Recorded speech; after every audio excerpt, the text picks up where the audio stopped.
Hello, craft beer friends, and welcome to Season 12, Episode 11 of Tap to Craft Podcast. I'm your host, Denny Luce, broadcasting from beautiful Boise, Idaho, and joining me, as always, is my partner in craft, the man who can talk beer with wrangling dogs and Florida humidity at the same time. It's Florida's finest beer adventurer coming from Tampa, Florida, Mr. Kris McKenzie.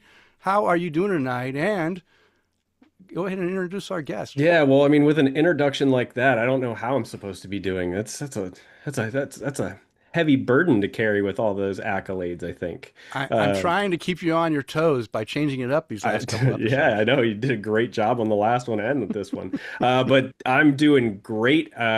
Super excited to chat with our guests tonight. We've got Brian, Kris, and Justin from Wanderback Beerworks over in Egg Harbor Township, New Jersey. Guys, thank you for coming on with us this evening. What's up, guys? Hey, there he is. I was like, oh, where we go? I'm sorry, I'm trying to get this Facebook thing up and running too. Um, but guys, again, thank you for coming on with us, and we're excited. We got some beers that we're going to try tonight, and Denny's got quite a list of questions for you that we're going to work through so we can learn about you guys, your craft beer journeys, and about Wanderback. Yeah, yeah. So thank you guys Super for. excited to be here, guys. Oh, good. We said season 12. Yeah, Yeah, Amazing. Great. Congratulations. thank That's you. incredible. yeah. We're finishing up our 12th year of doing this, so it's Wow. pretty amazing. We do release every 2 weeks, so it's not every week. It'd be even more amazing if it was every week. But I knew starting this thing, I could not devote a an episode every week. I'd be burnt out. At least every 2 weeks, you have a break. We can generate content that is fresh and people will, you know, and I can say fresh too. Kris and we're busy guys. We need to be fresh too. But yeah, 12 years is amazing. We're I guess we're halfway through the. Oh yeah, It's we're halfway July or through. August. You're July or right. August is our July. That's season right. restart. It's episode 300 comes up in January, Yeah. Wow. which is a nice episode. That's awesome. So yeah. All right. Well, we've got a lot of content that we're going to go over. So let's get this show started. But before we get too far into the show, we always want to let anyone new listening to Tap to Craft Podcast know what we're all about. We are an educational podcast focusing around celebrating all things craft beer because we want to assist you, our listener, along in your craft beer journey and adventures. And you're listening to episode 297, recording on Monday, December 8th, 2025. And yes, we are live on Facebook. And if you'd like to join us during a recording session sometime, you can do that on the Monday prior to release at 8:30 Eastern Time. And in this episode, we're going to learn all about Wanderback Beerworks with Kris, Brian, and Justin, as well as trying 3 of their beers. Looking forward to those tasting segments. And you can count on some great conversation. But before we get into that conversation, guys, our glasses are empty. So let's get into a beer tasting. And we're going to start off with the Wanderback Lager. It's a Helles Lager coming in at 4.9% ABV, 18 IBUs. So yeah, beautiful can. Oh, Yeah. look, stupid green screen gets me every time. I love that you guys are all ready with your cans. I'm behind the power curve here. I think am I backward mirrored on my video Nope, there? nope. Good. All right. Beautiful. Oh, but your label's a little different there, Kris. I Is see there a that the different three label? of us have chose 3 different methods of writing our names here. That's just hey, we all get it. Spaces, dashes, But that's I mean, you can just read that label right through that. Yeah, yeah. So I went and grabbed what you guys have written on Untapped for the description on here. It says classic, local, clean. I like having three words to describe this Mm. beer. Wanderbach Lager is brewed with 100% locally grown and malted Rabbit Hill Farms Pilsner malt with a single decoction, middle fruit and Saaz hops, appropriately lagered for many moons. Wow, many moons. Many moons is more than 1 and 2. Is it 3 moons That's that you what 29, yeah, 60 days then. 60 at least? Okay, nice. And you say Wanderback to a classic Helles lager. Nice. All right. So, anything you guys want to talk about this beer? I mean, I have some questions in case you guys, don't know what to talk about. But Yeah, so I mean, the first with this one is this is kind of a nice, like, just showcase, nice love letter to that Rabbit Hill grain that we use. Put that right in the description on pretty much all of our beers, Hmm. because all of our beers are used with locally grown and malted grain. Right. We've got this amazing grower maltster. They both grow on the farm and then malt as well. And this beer is just a really nice showcase for it. We're based out of Vineland, New Jersey, Arkansas Egg Harbor Township, because that's where we're currently brewing out of. Hmm. Um, so legally, that's where we're producing the beer. But we're based out of Vineland, and where Rabbit Hill Farms is, it's about 15 miles as the crow flies from downtown Oh, Vineland, where our brewery is located. Um, which is just like I love that locality. The it just cuts out on so much like shipping channels, the freshness, the supporting local agriculture. It just there's so many values that we gain out of using that local grain, and this beer is just a nice love letter to that. Really, just showcase that really nice local grain that we have available to us. okay. Yeah, I can smell it in the aroma right away, along with some of those Saaz hops. But yeah, it smells delicious. Looks, you guys showed off yours. It looks beautiful. So one of Yeah. the things you always like to look at your beer.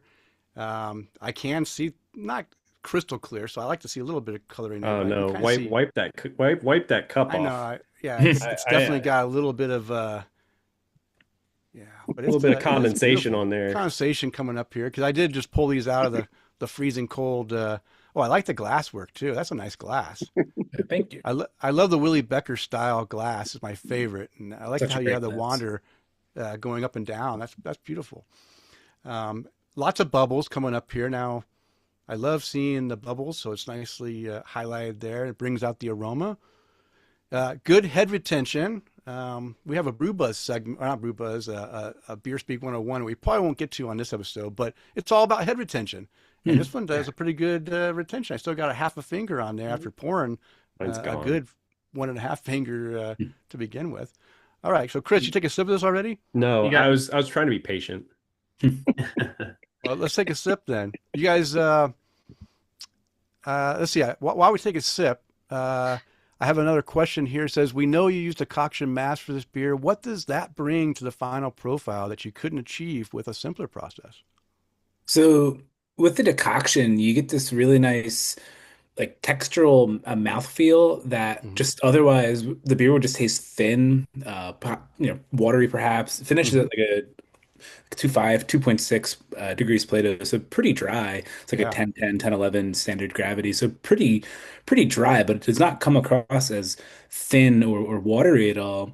And so many Hellas that I have in this country, they just have a thin, watery finish, Hmm. or you beef up that final gravity and it has like a that residual sweetness to it.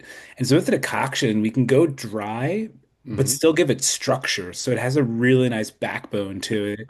Yeah. Um, and it's just that intangible that comes through with the decoction that I don't think we would get otherwise. Hmm. It has that nice, perception of body without having body. It's light, it's refreshing, it's so Yeah. crisp, but has that, structure is a word that I like to use a lot with this one. Um, Yeah. As well you should, because Uh, I mean it's got mouthfeel to it to something mhm. that shouldn't really like I can't remember the way you said it, but it was like having body without having body. Um, and we find this same thing as where if the beer gets too sweet, like we really don't want to drink Mhm. it. Like I'm ready to take my third swig that's going to put me down to about 25% left, and I, I want to drink some more of it. I'm about That ready to down this thing and open Yeah. another can of it. You only sent me one. Come on. Yeah. This that is was. Go uh, ahead. no, Go no, no, ahead. go ahead. I was gonna say when Brian, designed this beer, the thought was that this beer needs to be approachable by the non-beer drinkers and it has Mhm. to be perfect by the beer drinkers, right? So Yeah. it may not be your style, but you can't find anything wrong with it. And then if you're, 80% of the people that are drinking fizzy yellow water, oh, I can drink that. That's not offensive. That's not too this or Mhm. too Yeah. that, and they don't understand the flavors. Yeah. What before we get a little too deep into this a little deeper into this beer, guys, what roles do you guys all play uh at Wanderbeck? So we're all, founder, owner, operators. We're still, Wanderback itself, we're pretty new. We're about a year and a half in. Okay. The three of us collectively have probably about 40 years New Jersey craft beer experience. Um, we're all, we've been in the industry for a long time. We were all working together in the same brewery for a while, and we all kind of left various reasons, went off, did our own things. We all wandered back to each other. So we came into this knowing that we wanted to bootstrap it, build a brand. We didn't come in with deep pockets and just throwing a bunch of marketing dollars at it. It was going to be honest integrity, a lot of just intentionality to it. And so we all do a little bit of everything. But we do have our more like specified roles, if you will. Like I'm production essentially. I've always been a brewer. I've been brewing professionally since 2013. That's me. I'm a brewer. I'm always going to be a brewer. Always Okay. will be. I'm a brewer through and through. But that being said, Kris and Justin have definitely pitched in and helped out a bunch of times with other production stuff. We all do sales. We all do events. We all do some social media stuff. So we all do a little bit of everything, but predominantly production related stuff would fall under me. Okay. I'm Okay. predominantly TikTok is my role. Okay. You're Social nailing it, by social the way. guy. You put out some good stuff. And But admin, I handle a lot of the admin and taking care of that side of it, and do a little small sales route. And I mean, you wouldn't know it by how Brian looks, but he's a top sales guy as well. So as well Nice. as brewing. Okay. And Justin, what's your role? The marketing guy, right? yeah, my background, I guess I'm sales and I do all of our can art, Oh. get all that done. Color, I guess Kris says it's I play with the colors. Um, yeah, sales.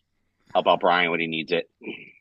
Okay. Okay. Are you guys all have experienced in brewers or So my background is on the sales side of beer. So okay, just I so was okay. yeah, I was the general manager of a small independent uh self-distribution arm, but we were selling 690,000 CEs of beer, had 15 suppliers. So, I was overseeing all sales and operations for that prior to. Okay. I was a brewer back in the day, and I can still jump on the brew house when Okay. Brian needs me to. But I definitely defer to him at this point. He was my first head brewer actually back in the day. So Okay. Ah, Okay. Yeah. All right. Okay, back to the beer now. Thanks, okay. Kris, for that Yeah, well, extra. you know me. I just love to derail everything. Yeah, the malt comes out in the aroma as well as the combination of both the middle fruit and the Saaz hops, and they also come out in the flavor, which is amazing because you get that little bit of fruitiness from the middle fruit, and then the Saaz little bit of nobly spiciness or whatever in there gives a little bit of bitterness. Super. I love the fact that it is dry. It is dry, Hmm. and it just makes me want to get. I mean, I'm trying to hold back from just downing this whole thing. Um, really enjoyable drinking lager. I mean, this is exactly what a Helles needs to be. It's something that you can just plow down and enjoy, and then grab another one because you're not drinking these out of 16 ounce. You're drinking these out of half liter, you know, Oh yeah. steins, right? Because Yeah. this is a beer you could definitely enjoy during an Oktoberfest celebration. Really well done, super clean. Not, I mean, I don't have anything negative to say about this beer. It's Nope. fantastic, Awesome. and a great start to the beers to look forward to with the next couple. So, anything else? Let me see. No, we can skip the last two questions there, Yeah. Kris. But I Yeah. think you guys did a great job of filling in while we were drinking. Um, you nailed it, Denny. I mean, that was really drink a liter of it at a time is what we always yeah, say. Make it so you yeah. can drink a liter of it at a time. And we kind of approach all of our beers. We kind of take that approach. Even the risk management, the double IPA is, in a Damn. dangerous way, something you can just drink a lot of. Okay. Yeah, balance and drinkability are always the like two overarching pillars on the liquid angle for our beers. Um, Despite the selection of cans that we sent you guys, we are very lager focused. Hmm. We almost always have a Pilsner rotating through the lineup. Our flagship here is Wonderback Lager. We have a dark lager that we're canning up later this Oh, week. love Um, dark lager. we've just done a ton of different lagers, and we of course do the IPAs. The perfectly cromulent IPAs are is definitely our lead horse right now. Risk management's making a good pull for us right now. And then when we do collabs, they're always obviously Hmm. fun to play around with the different hops and everything. But we are very lager focused, Hmm. and it all kind of goes back to the Swanderback lager. A lot of everything's kind of built off of this as like a foundational piece for us. Yeah, yeah. When you open your brewery and I come, if whoever's coming into your tap room, I guarantee they'll be having one of these first before they do anything else because this is a great opener to your drinking session for sure. It's, I mean, just the right ABV, and like I said, you'll be done with this in about 2 minutes, so you're ready for your next beer. Yeah. Love I it. like to have one in between each beer too, kind of like a water Well, instead of a yeah. water. Keeps Just you kind of hydrated. yeah, yeah. Yeah, exactly, exactly. Oh, there you go. Yeah, Way so, to go. yeah. All right. Well, now let's move into some fun questions because, as I mentioned in the opening of the show, we're an educational podcast and we like to help people along in their craft beer journey. So our listeners like to hear other people's craft beer journeys and learn about how you guys got into craft beer and what where your origins were. So let's start about your origin on how craft beer found you or how you discovered craft beer. Um, so let me just ask a question because I like to talk, but I have a focused question here. So we like to hear people's craft beer origin stories. So how did you discover craft beer? And if you remember, what was that beer that made you go, wow, this craft beer stuff is tasty? And who wants to start? I think Justin wants to start. Oh, I have to start. You're Oh gonna man, volunteer now. yeah. For me, where I grew up, I've always moonlighted in the bars, Hmm. college bars, grown up job bars, and in that scene, you're a lot of domestics, a lot of imports. Hmm. And all my buddies were drinking Coronas and Heinekens and Miller Lights if they had to back then. And for me, it was Sierra Nevada Pale Ale and Dogfish Head Hmm. 60 Minute IPA. Those were like my two gateways into craft beer. Okay. You could find them here in New Jersey, almost everywhere. Talking 2001 timeline, Mm. 2002. We'll leave the underage stories for another time. Um, but Dale's Pale Ale and Dogfish Head, sorry, and Dale's Pale Ale too. That was the cans, Yeah, Dale's working is at a nice. bar. Yeah. Yeah. And I just loved something about that 60-minute IPA. I just loved that it had flavor to it. It wasn't just fizzy water. I didn't have to add anything to it to make it taste better. It was just like, oh, let me get that cool, IPA. Let me get that 60-minute IPA. And Mm. I would say that was the gateway one for me. Okay. Yeah. Good. Good job going right to the hops. I like that. Didn't ease into it. All right, Kris, how about you? What was your experience in the craft beer? Did you and did you like it when you first tried it? I mean, So Justin liked the IPAs right away, so he went hophead. I can start in high school, even if Justin Okay. can't. So, um, so one of my first experiences is Yingling out of Yeah. out of milk jugs, straight out of Superbad. Oh Someone god. showing up with milk jugs. I guess they had a dad had a party with a keg, and they filled them up and brought them over, and that was my first experience. And it's considered a craft beer, by the BA definition. So Hmm. had that, and then in college, by sophomore year in college, I was just kind of over the Mike's Hard Lemonade and the what else was at that time. Obviously the ice beers. I was just over it. And I saw Oh this. yeah. I saw the value in an IPA, something that's 6%, 7% ABV, and you can get a 6-pack of it. Even though it was more expensive, it still did the Hmm. job with less. And so I started actually collecting bottles, kind of looked like your place there, Denny. Yeah. And I just had to get every beer. So really, it was a lot of the locals. So Flying Fish, which is a South Jersey, one of the original South Jersey craft beer uh, breweries, and Yards. I don't know if you guys know Yards Mm-hmm. out of Philadelphia. So I would stop at Yards and get a case 20. You can make your own 24-pack for $24, and Whoa. so I'd Nice. go to the brewery, make my 24-pack. They had what's called Yards Pale Ale. They did a lot of English beers, but the Pale Ale was definitely Americanized, more on the hop side than an English style and American hop side. And it had this grapefruit note that I didn't have in any other beer. Mm-hmm. I mean, I probably wouldn't detect it these days, but that was before I drank anything like that. And then fast forward, I remember the next beer that really hit me like that was probably Daisy Cutter. I remember I took a trip out west or to Wisconsin. On the way back, got some Daisy Cutter in Chicago, and I was like, "What is this?" And that was, I think, the intro of Citra to me. I think that's Citra in that beer, and I hadn't had that yet, and I was just like, "Whoa!" It's all of a sudden I had those memories of first having that Yards Pale Ale back in the early 2000s, and yeah, it's pretty much traveled. My beer tastes have traveled every which way since. So, going all the different styles. Nice. All right, Brian, how about you? I too was a you have a good Yingling story? guy. Yingling was definitely my go-to in high school and early college years. It's like, friends would be drinking the, Miller Lights or Coors Lights, stealing them out of the parents' fridge, and it never did anything for me. I'd rather drink water, and so Yingling was always that was like a go-to early easy one. Molson Canadian, kind of that same Oh, deal. yeah. But then as I got into more like craft specific, was definitely like Magic Hat #9 Oh, yeah. apricot pale ale. That was back in like '07 probably. I was like 22, I guess, at the time. 21, 22, somewhere in that range. And that was just like, whoa, where did this flavor come from? Which led me to Circus Boy, their Hefeweizen at the time.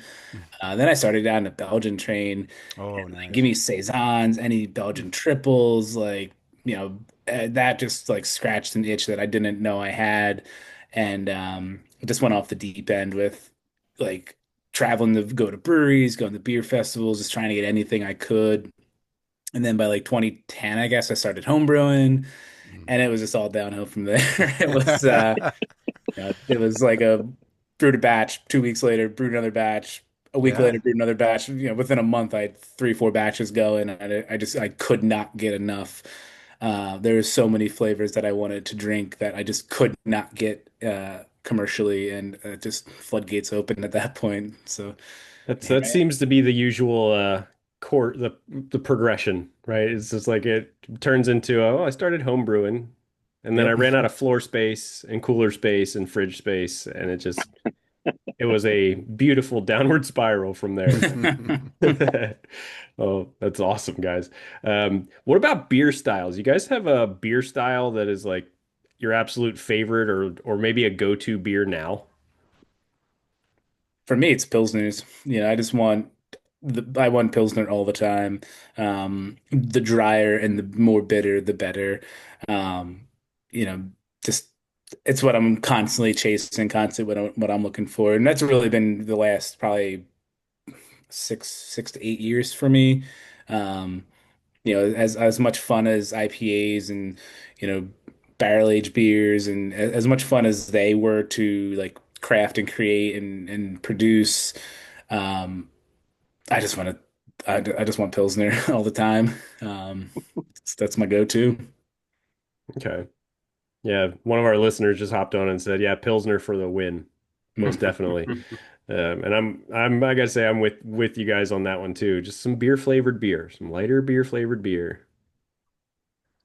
Well, Kris, Justin, what about you guys?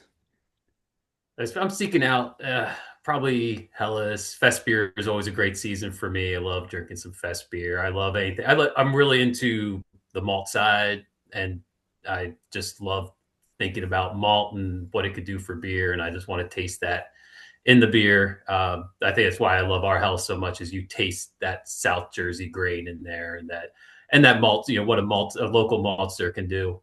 And so I'm seeking out like I was at a brewery the other day and they had a Helles on tap, and I was gonna that was once I saw that, that's what I'm getting. So Yeah. Okay.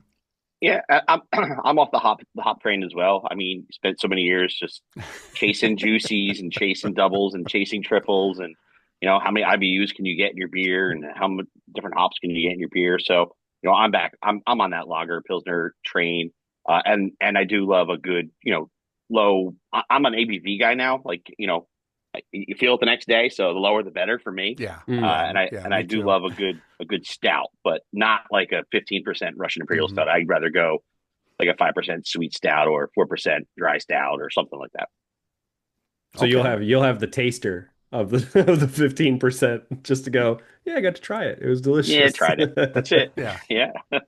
That's about how much I like these days too. Is just I love Russian Imperial stouts, but I don't want to drink a 16-ounce can of a big thick, heavy one. I want to just drink a little bit and get my satisfaction. But I don't have enough people to share it with. I need more people to come over. I throw on my own little beer festival and say, hey, I need to get rid of these verticals of stouts. Don't bring any beer. We're going to drink these. And they bring beer, and we end up drinking their beer, and I still have my stouts. And you still have that 6-year run of those worldwide That's right. stouts. Yeah. Yeah. That's right. Yeah. I started drinking them, though. I finally started drinking them because, these things are getting too old. I need to make sure they don't go too bad in there. So now I'm starting to drink them just one every so often. This Christmas season, I'll probably go ahead and try to bust through a couple just to get them out. Oh, Denny's going to be hammered for Christmas. I will. I will. All right. So, what a style that you first disliked but have since grown to enjoy? Lager. Wait a minute. Everyone started with a lager except for Justin, and he started right with the IPA. So you obviously liked lagers to begin with.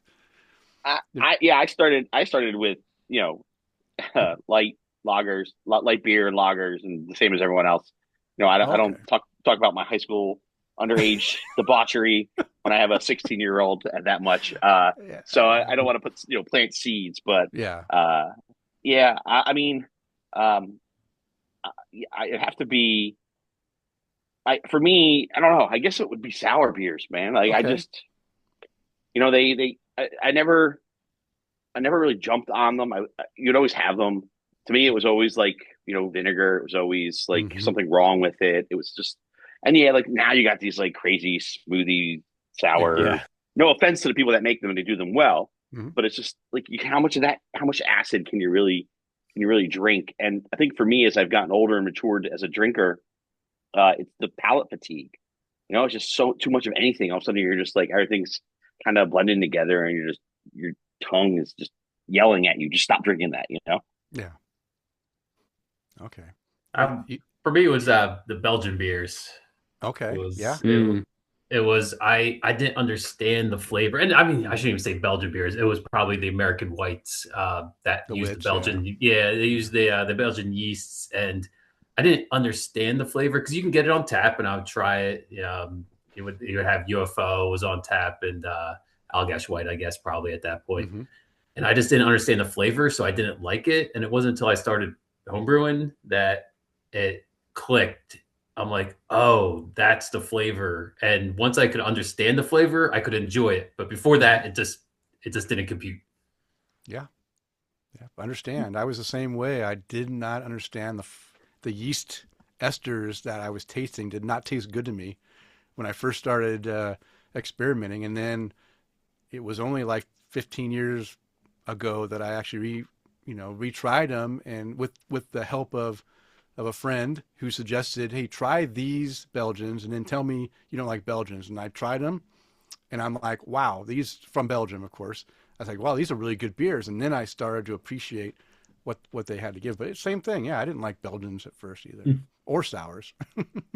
All right, Brian, how about you? Do you have a style, or you liked everything? Yeah, I mean, light lager. Yeah, but I still don't really, in general, like light lager. But like fizzy, pale yellow lager, like, but now, ironically, that's what I crave and strive to produce. But more the German inspired stuff, of course. Yeah, for sure. Yeah, for sure, the German. Yeah, because you definitely don't have the mass produced American light lager taste at all. Your beer is, I mean, the Wanderback lager is,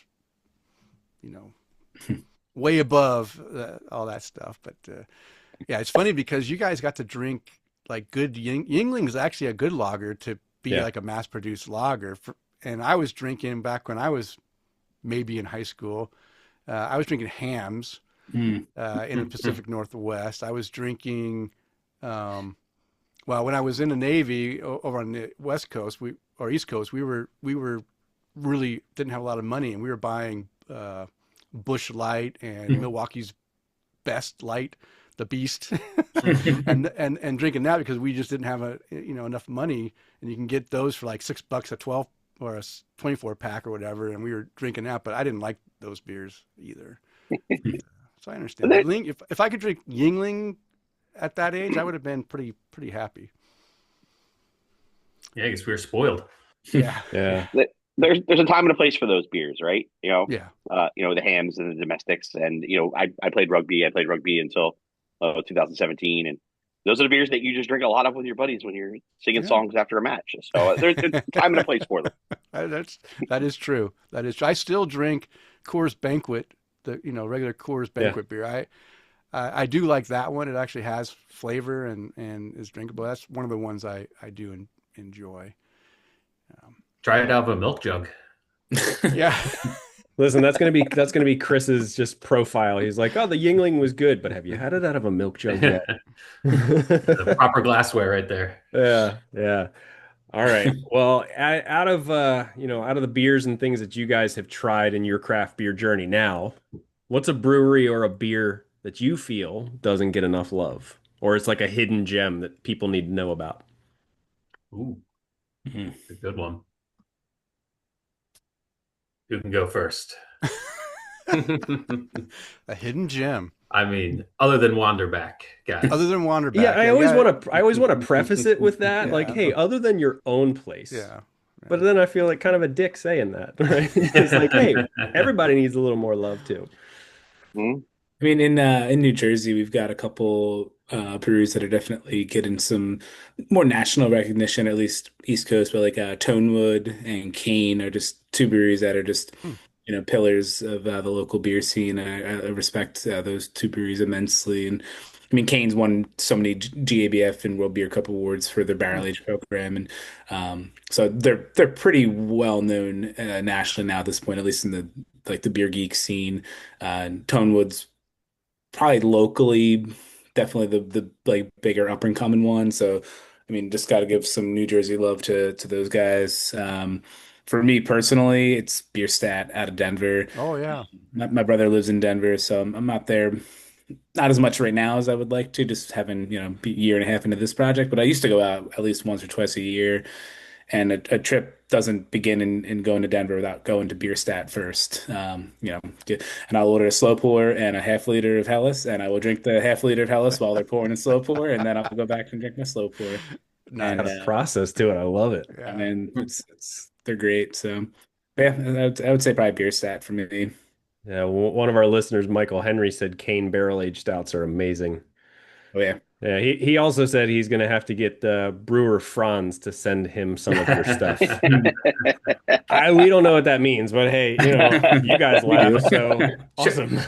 Check your TikTok. You'll find brewer Franz there. I will. And Instagram. Yeah.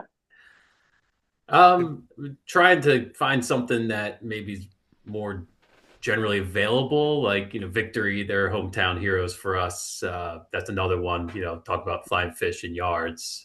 Victory was one in Downingtown, their original plant there, and they've been rocking the lagers since they opened. So I gotta give them some love. I was just drinking some 9.1% Storm King the other night that they put out, and that's it's a great job here they've been doing for a long time.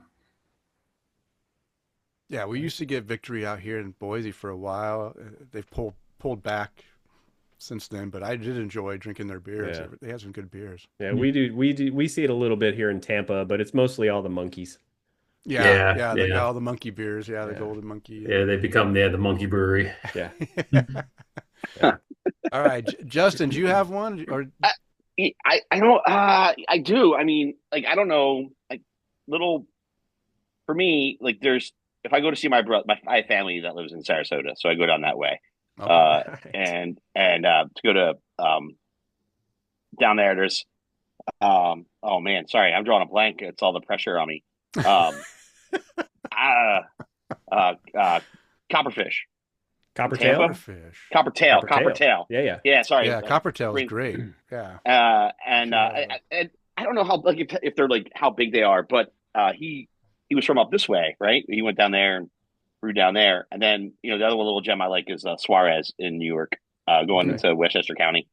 Well, Little farm brewery. You walk in. If they have two beers on tap, it's your lucky day. oh wow. Typically, it's a Pilsner or a Wow. lager, and some real nice bottle projects that they have. So one of those two.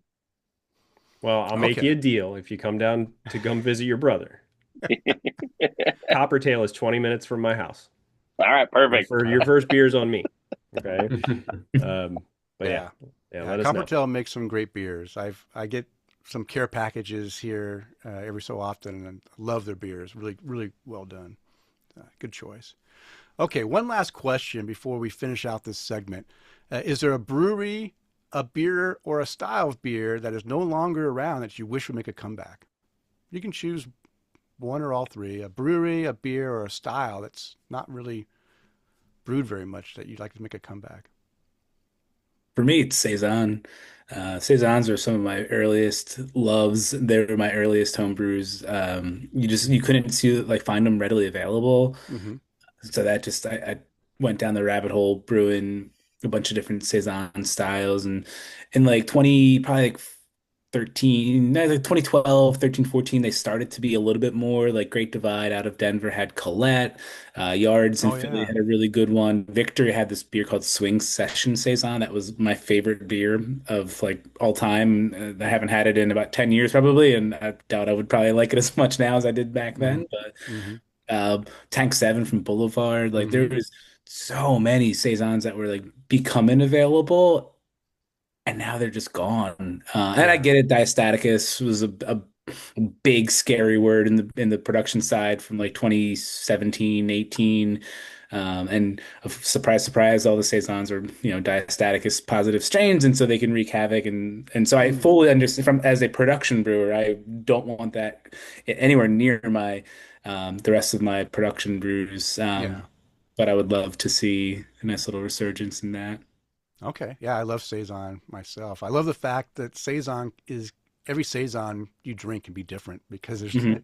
I mean, it's whatever the brewer decided they wanted to emphasize. And I had a friend that he just brewed Saisons like and would throw in herbs and things to just spice it up a little bit and just amazing tasting beers that you just would never expect.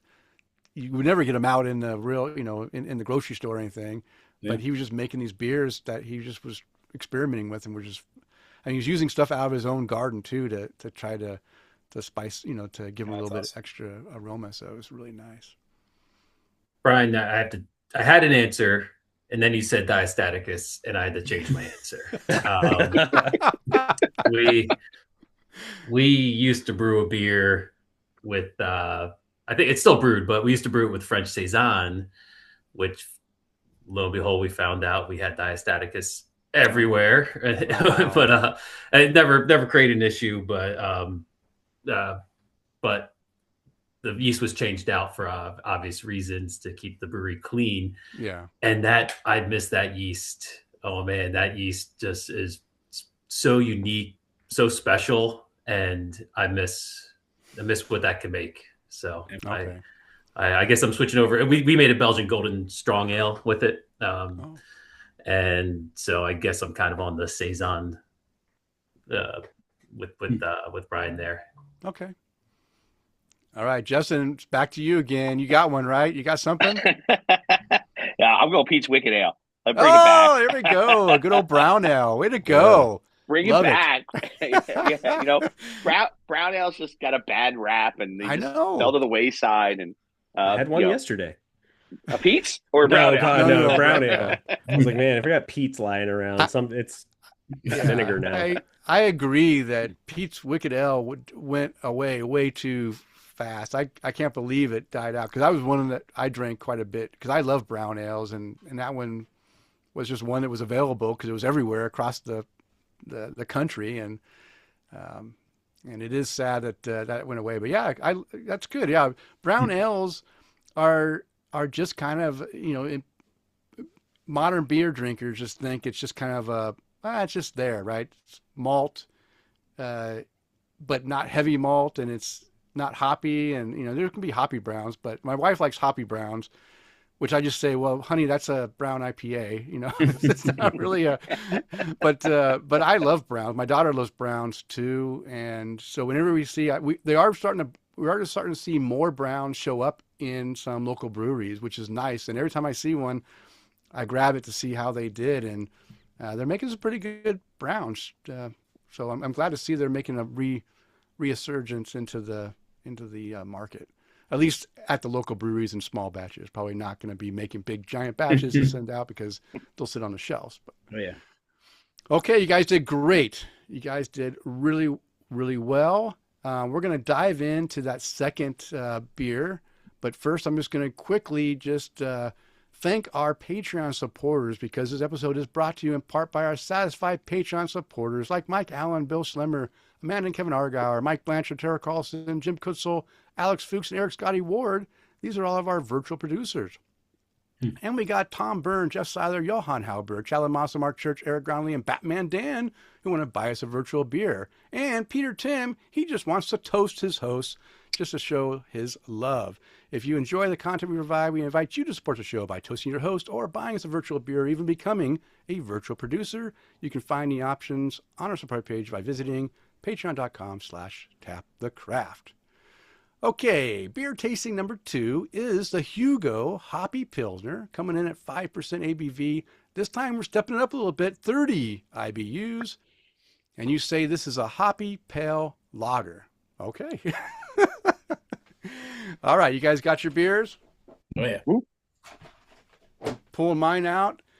I love the simplicity of your guys' labels with just some cool I don't know, symbols or stuff, and the wander back. I love the wander back, how you have it going down the side. I love the fact that you have that arrow coming back like you're wandering back. We'll talk about the naming here when we get to the other section, but yeah, I do like your labels. That's another Purdy one. Okay, so what can you tell us about this beer?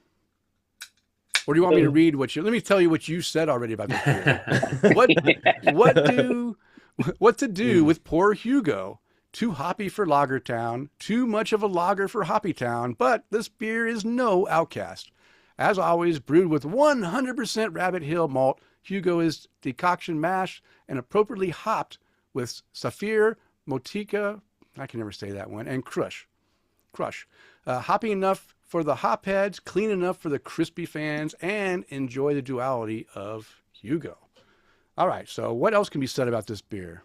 So this is named after the Simpsons Treehouse of Horror, where Bart has the evil twin. It turns out Bart is the evil twin, and Hugo, they perceive to be the evil twin. He's chained in the attic. They feed him fish heads, and Dr. Hibbert says, they're deciding what to do with poor Hugo. He's too crazy for Boys Town, and he's too much of a boy for Crazy Town.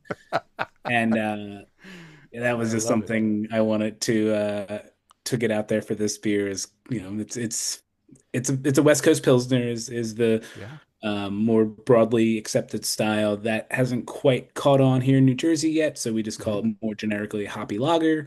Yeah.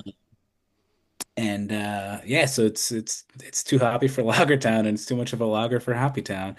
We named it after your cat. Well, that's my cat's namesake as well. Because he has duality as well. He's half dog, but more cat. Well, wait a minute. You got me sidetracked. You have a dog that acts like, or a cat that acts like a dog too? He's older now, but yeah, he used to fetch and very personable, and yeah, he just sleeps and eats a lot now. But okay, because I've got a cat that is a dog in cat's clothing. Yep. She follows me around everywhere. She just wants to, she's everything. She plays hide and seek. Yep. The cat is like a dog. I swear she was born in the wrong clothing. But, I say awesome. my cat Hugo, he failed cat school. He's definitely not a cat, but so that is not, the beer is not named after my cat. I suggested the name from my cat's namesake of the Simpsons episode there. And here I thought it was about Les Mis this whole time. All right. Well, you definitely get the hops in the aroma coming off really nice. And it's like almost like some lemongrass Yeah. in there. And but very very nice. I'm not familiar with Saphir. Motueka, we do get a lot, and Crush is the latest hotness that everyone's putting in their beers. What is Saphir hop? So Severe is a newer German. It's noble Oh, derived, but it's not a noble. Came okay. out early 2000s. Um, Real low alpha, pretty high betas. It does have a really strong like lemon rind note to Mm-hmm. it. Yeah. Um, I love it as a hop. I love it in we use it in a number we've used it in a couple of our pilsners so far. So this one it's very much a German pilsner straight up through the whirlpool. You know, Pilsner malt from Abbott Hill, a touch of oat malt in there. I wanted to kind of just soften a little bit of the edges. Sometimes the with this beer is bone dry. It's finished at like a 1.8 Plato. Um, Oh. and so being so dry that aggressive whirlpool charge, which for this beer we use crush in the as a whirlpool one, it can come across a little acrid and harsh on the bitterness. So softened it, like rounded the edges with some oat malt in there, which obviously differs from a German pils, but absolutely a German Pils Magnum for first wort hop, and then it's the Sapphire layered throughout the whole boil up through the whirlpool when we add crush to it. Fermented at 50 degrees, lager yeast, all that, spun it, and then we dry hop it. This one's about 2 pounds per barrel of the Motueka and the crush. I think it's like a not quite a two. It's about 2 to 1 Hmm. Motueka crush. Okay. And so it really truly is it's a hoppy lager. It's it Yeah. is best of both worlds. Um, the thought with the West Coast Pills, I just love it as a style so much because it's so many people, us, as we all said at one point or another, like, tonight probably so far is we're looking for a little bit lower ABV. We're not drinking the double IPAs as much. Yeah. But we still want to we still want to scratch that hoppy itch. Yeah. And so, this one is a total just all day, every day beer. Good activity beer. If you're out disc golfing or regular golfing, Yeah. uh, watching the game, like it really just pairs great with all that at 5%. Like so much flavor and character in such a low Yeah. ABV package. Trent Yeah. Yeah. Fleener just hopped on and said, "Lager, a man's true love language." So Well, I was oh, gonna go say, ahead. Brian, is this like a more of a brewer's beer, like something you guys made just because you wanted to drink it, or did you like make it for like a local demand? Um, I mean, at the end of the day, if we can't sell it, we got to drink it, right? So it's got to be something that we want to. Damn. Yeah, right? Oh man. Um, we were talking, do we do a pale ale? Do we do because we have our IPA and we have our lager, and so when we were looking at adding in another core offering, we had the hoppy beer, we had the lager. What was next? And we didn't want to do a pale ale. We didn't want to, we talked about doing a pilsner as another core, but we're having a lot of fun rotating through the different pilsners that we've done. Um, and the West Coast pilsner really kind of stood out as that. Well, this could kind of be our answer to a pale ale, that low ABV hoppy offering. So we kind of hope that it fills a need that people don't realize that they have. Hmm. Um, and in New Jersey, I've only seen a few available sporadically, West Coast Pilsners. They're definitely not fully out on this side of the country yet. I don't know, like Hmm. down in Florida, Chris, do you see any West Coast Pilsners at all popping up? We do. Yeah, we have a brewery here called Berry House that um I don't remember what the actual beer is called, but I know they did a fresh hop version of it this year. Nice. Um, Overnighted hops from Washington or Oregon, and uh, we are kind of, I feel specifically in Tampa, we are really spoiled with the breweries that we have the number of breweries, but then also the number of breweries that are putting out just phenomenal beer. Um, we're one of our listeners who's on with us right now, Kyle Marrero, is with a brewery called Marker 48. They're an hour from my house, and I will make that drive anytime. Just Nice. the beers are so good. But like even with Coppertail, like we talked about earlier, or Berry House, Berry House is a lager only brewery, and every single thing I get out of that place is just phenomenal. And West Coast Pilsners in general, we're starting to see a lot more of them, and I'm glad we are. I'm not surprised with the humidity and the heat. Like this in the Yeah, summertime, this was like the only hoppy beer that I had any yeah, interest in drinking. Yeah. yeah, You yeah. know, it's just higher the humidity and the heat, like sticky, heavy, full-bodied IPAs just aren't Yeah, yeah. refreshing. So I was going to say that same exact thing. This is in Boise, we have, 100-degree dry heat. It's still hot and you don't want to drink, I drink a lot of lighter lagers that just, satisfy my need to refresh my fluids. This beer right here is the only beer I would drink all summer long because it nails both of what I like, right? It's light, it's got the hoppiness, but not too hoppy. It's not. It's super dry, but not drying enough where I feel like it's sucking all the liquid out of my face, and it just makes me want to. I mean, I'm trying to hold back from just downing this one too. So far, both your lagers are incredible beers. This one is.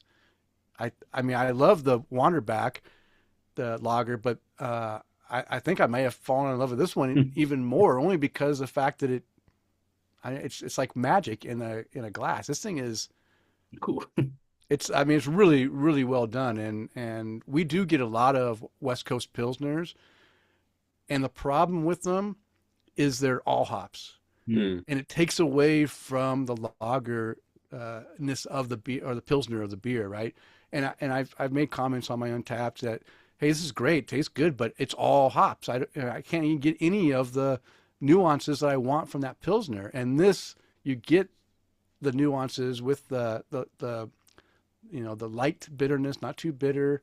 That lemon rind just sits back there a little bit. You can just taste it in the back of your throat after you drink. You're like, oh yeah, just a little bit of lemoniness in there, and that's super well done. It's super clean too for such a light, pretty light flavored Pilsner, and it's 5% too, so you're gonna feel pretty good. But yeah, great job, Brian. Really, really well done beer. I'm really enjoying this one. Awesome. Wow, I can't wait for that risk management. If I mean, It's gonna, see how yeah. we'll have to check in how you guys do your IPAs, but your lagers definitely nailing these things 100%. It's definitely selling this one as our summer crusher over the summer, and now it's become my December crusher, and just it never leaves the fridge. It's just too easy to drink, and trying to we've had some feedback of it says lager on the can, but it says Pilsner on the back of the can. How can it be both? And we're trying to educate people. All Pilsners are lagers. Not all lagers are Pilsners, but all Pilsners are lagers. Yeah. This is That's yeah, part of super our good. job. I'm glad. That's what we Yeah, do. I'm glad you sent us these two beers. And I asked Kris, because Kris got the package first. I said, Kris, pick the 3 beers you want. Of course, I already knew I wanted these 2, and then I was thinking of doing your IPA, keep it kind of low. But he said, no, let's go right to the risk management. So, And I like the name for what we're getting into right now. We're just like, okay, risk management. Let's go with an 8.2% double IPA to just round out the show. Yeah. All right. Well, I'm going to sip on this while we go into our next segment. Kris, sorry, I didn't mean to. Did you want to say anything about the beer?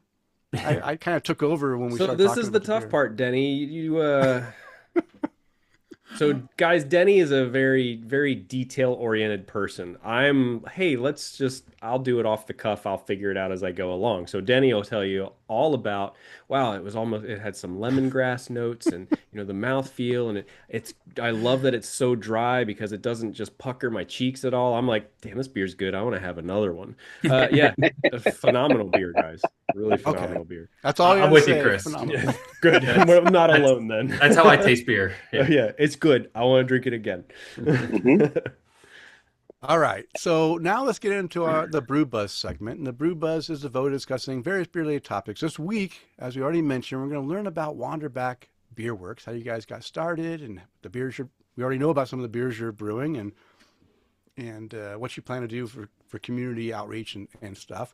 But first, let's start to get to know all of you guys. We kind of got to know you guys a little bit, but but it takes a special person to want to jump into working in the beer industry. So what was it that made you think, yep, this is the industry for me, and made you take that leap into working in the craft beer industry?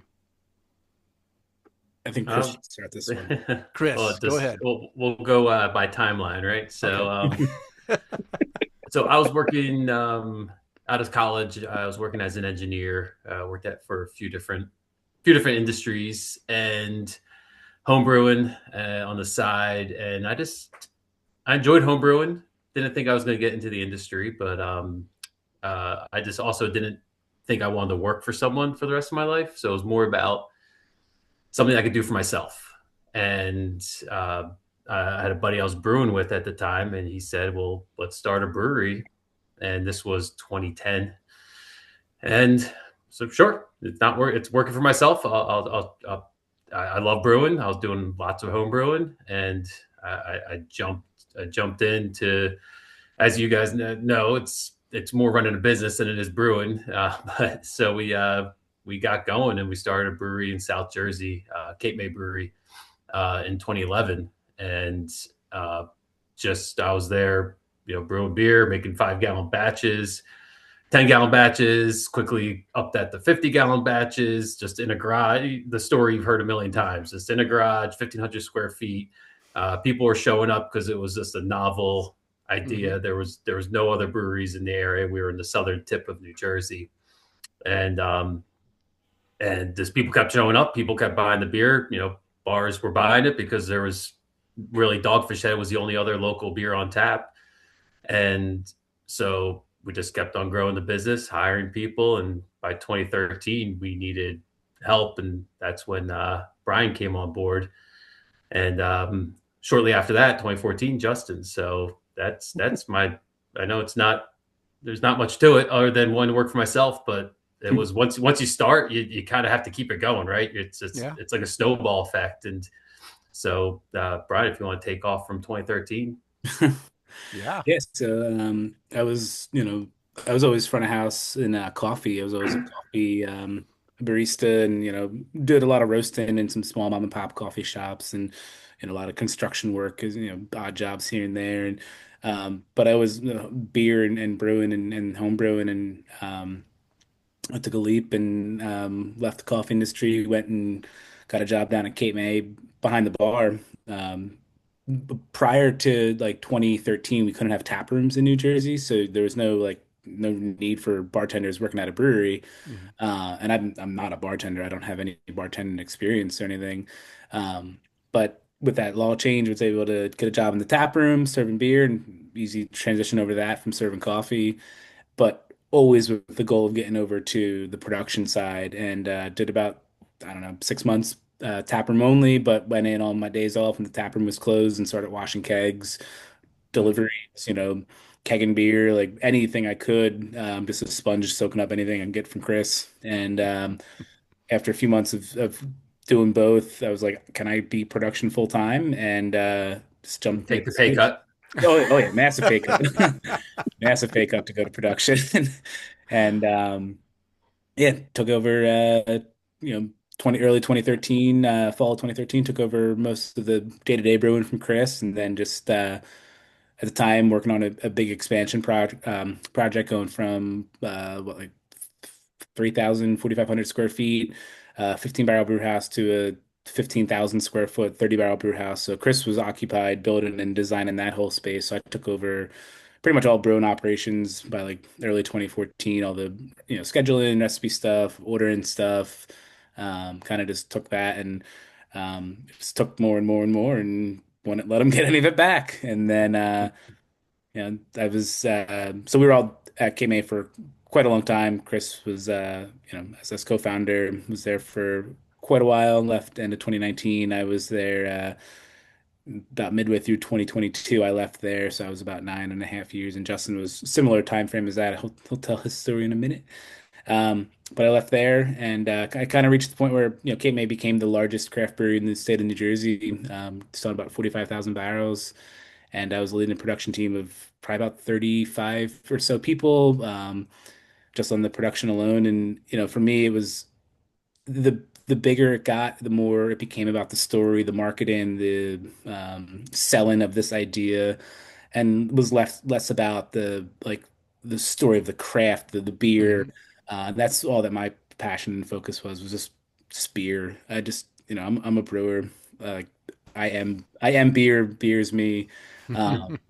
And so I left there, and we pretty quickly all started talking about this project, and it took a little bit, probably about year and a half, 2 years total to get this one up and going, and here we are now. And All right, Justin, how did you get started in beer? Did you always do beer, or did you just jump in from? My background is sales. I was always in sales. My first job as a grown up, was enterprise rent a car. It's a sales Okay. job, customer service based. But I always moonlighted at the bars and the nightclubs down at the shore where I live. And at one point I was working at a bar that was one of the, 2007. They had 36 beers on tap, and they were all craft beer, and I loved that, and I loved it, that kind of sunk the hook for me with the craft movement was 2008, Mhm. 2009. And then the local brewery opened up in 2000 and 11, and I was moonlighting with a guy because I also do the graphic design stuff, and it was like, oh my god, I love these guys. And Kris would bring over little growlers of beers and stuff they were trying, and it was like I got to get them into the bar that I was moonlighting at as well. And then it was, oh, they have a opening for a beer tender, so they hired me with the intentions of always being a salesperson, with my sales background. Mhm. And so, and I was one of the first sales guys. We went from 1,200 barrels of just answering the phone and selling it to stores to 40,000 barrels, 42,000 barrels. I was the GM of the self distribution arm. We had 15 other brands that we brought into the state, plus our own 18 sales guys between Pennsylvania, Delaware, New Jersey, trucks every day, 18,000 square foot warehouse space, 13,000 square foot cold space. So, I mean, we're moving the 690,000 cases of beer a year. And, like Brian said, left early on in 2022. And Brian and I ended up moonlighting together at another brewery that had a real cool multi-state model. That was just coincidence that we got hired within 2 weeks of each other at the same place. And so we started, talking about this, and here we are. We're killing it now and doing it for ourselves, just because I think we all have a passion, for this business, passion for this industry, and a passion for what we're doing. Yeah, no, it sounds that was a good. I mean, you guys did a great job of going like a full circle, because we got the sense of Kris wanting to be his own boss, Hmm. Brian just wanting to brew beer and craft it artesian style, not just do it because it's got to make a lot more beer and manage 30 people. And then Justin, again, you enjoy craft beer and wanted to help out this new brewery idea and with your skills to bring everything together. So uh, I'm trying to. We have a bunch of questions, but now you guys already answered some of them. So we're trying to Yeah, you put got it to sort them out now. all together. Um, okay, so Kris, you left in 2019. Brian and Justin left in 2022-ish. Mm-hmm. Now 2024, you guys are all starting your own brewery. What made you come back into wanting to do beer stuff from your hiatus from 2019? No, I didn't want to. Yeah. So, I'm smarter than that. yeah, when uh, Kris left at the end of 2019, and I was early 2022. And the first person that I was talking to was Kris on doing this myself. I was Oh. staying in this business. I was doing it regardless of the format, regardless of what. I just love this industry. Hmm. So Kris was helping me with my business plan and my business model. But I know that, hey, I homebrewed as well, but I'm not a good homebrewer. Like, call a spade a spade. And I was talking to Brian, and it was like, hey, Brian, let's do this together, because in my mind, it's you need to have good liquid. The beer has to be good first and Yeah. foremost. It doesn't matter what your story, it doesn't matter your packaging, it doesn't matter anything, because if they buy it once and the beer's no good, they're not going to buy it again, right? So you got to True. have good liquid. So I Hmm. knew I needed to get somebody with Brian's skill set, and Brian was like, we can't do this without Kris. Mm. So we, showed up, gave him an offer he couldn't refuse, and Wow, that's a lot of beer. And he's still doing favors for you to this day. They needed someone to handle TikTok, so Yeah, when Kris left end of 2019, we stayed close. We would go out and play disc golf pretty regularly. World shut down in March of 2020, of course. And so it was an easy way for us to catch up, still hang out, drink some beers. I actually wouldn't really drink too much while playing disc golf, but talk beer, of course. And so I was always keeping tabs on what Chris's next move was going to be. And it was like, stay at home dad. Like I'm chilling. And it's like a Seinfeld reference, knocking over the vending machine. It's never going to happen in one push. You just got to keep rocking it, and eventually the vending machine falls over. And so I was always keeping tabs on what Chris's plans were, and I was discussing my next moves for probably a good like year and a half, 2 years. I'd be talking with him like, what about this place? I'm thinking about this. I'm gonna go here. Like just trying to think like find where I was going, what I was doing, and um, as Justin said, yeah, it was like I didn't want to like I didn't want to keep seeing out this project Wanderback, what would become Wanderback, without knowing if there was a chance of getting Kris involved because Kris taught me everything early on from a professional um, brewing standpoint, but also how to just be a professional person, how to like just I don't know. I consider Kris still to be one of my key mentors in all this, and so I was like, I can't try to open up a brewery without seeing if he wouldn't get involved, and Yeah. um, I guess just enough times of what are you doing? What are you doing? You want to get back in? Finally wore him down. He said, "All right, fine, let's go." And that's such a smart move too, right? Because so many people jump into a business or a project and they're just like, I got this. I've got all the answers. And the fact that you can just be willing to go, I don't have all the answers. Or Justin, you even said it too. You're like, I'm not a really good home brewer, so I need somebody with a skill set. And the fact that you guys are willing to put aside your egos to make it better is one of the big reasons that you will have success in your business. That is by far one of the biggest things that people get stuck on is egos. And I watch it ruin people's journey, whatever it may be, all the time. So saying that, let's switch it over to like a more fun question. So Wanderback has actually a pretty cool vibe to it, guys. Especially the art and the social media posts and things like that. I've been enjoying those a lot. And then the beers just make it even better.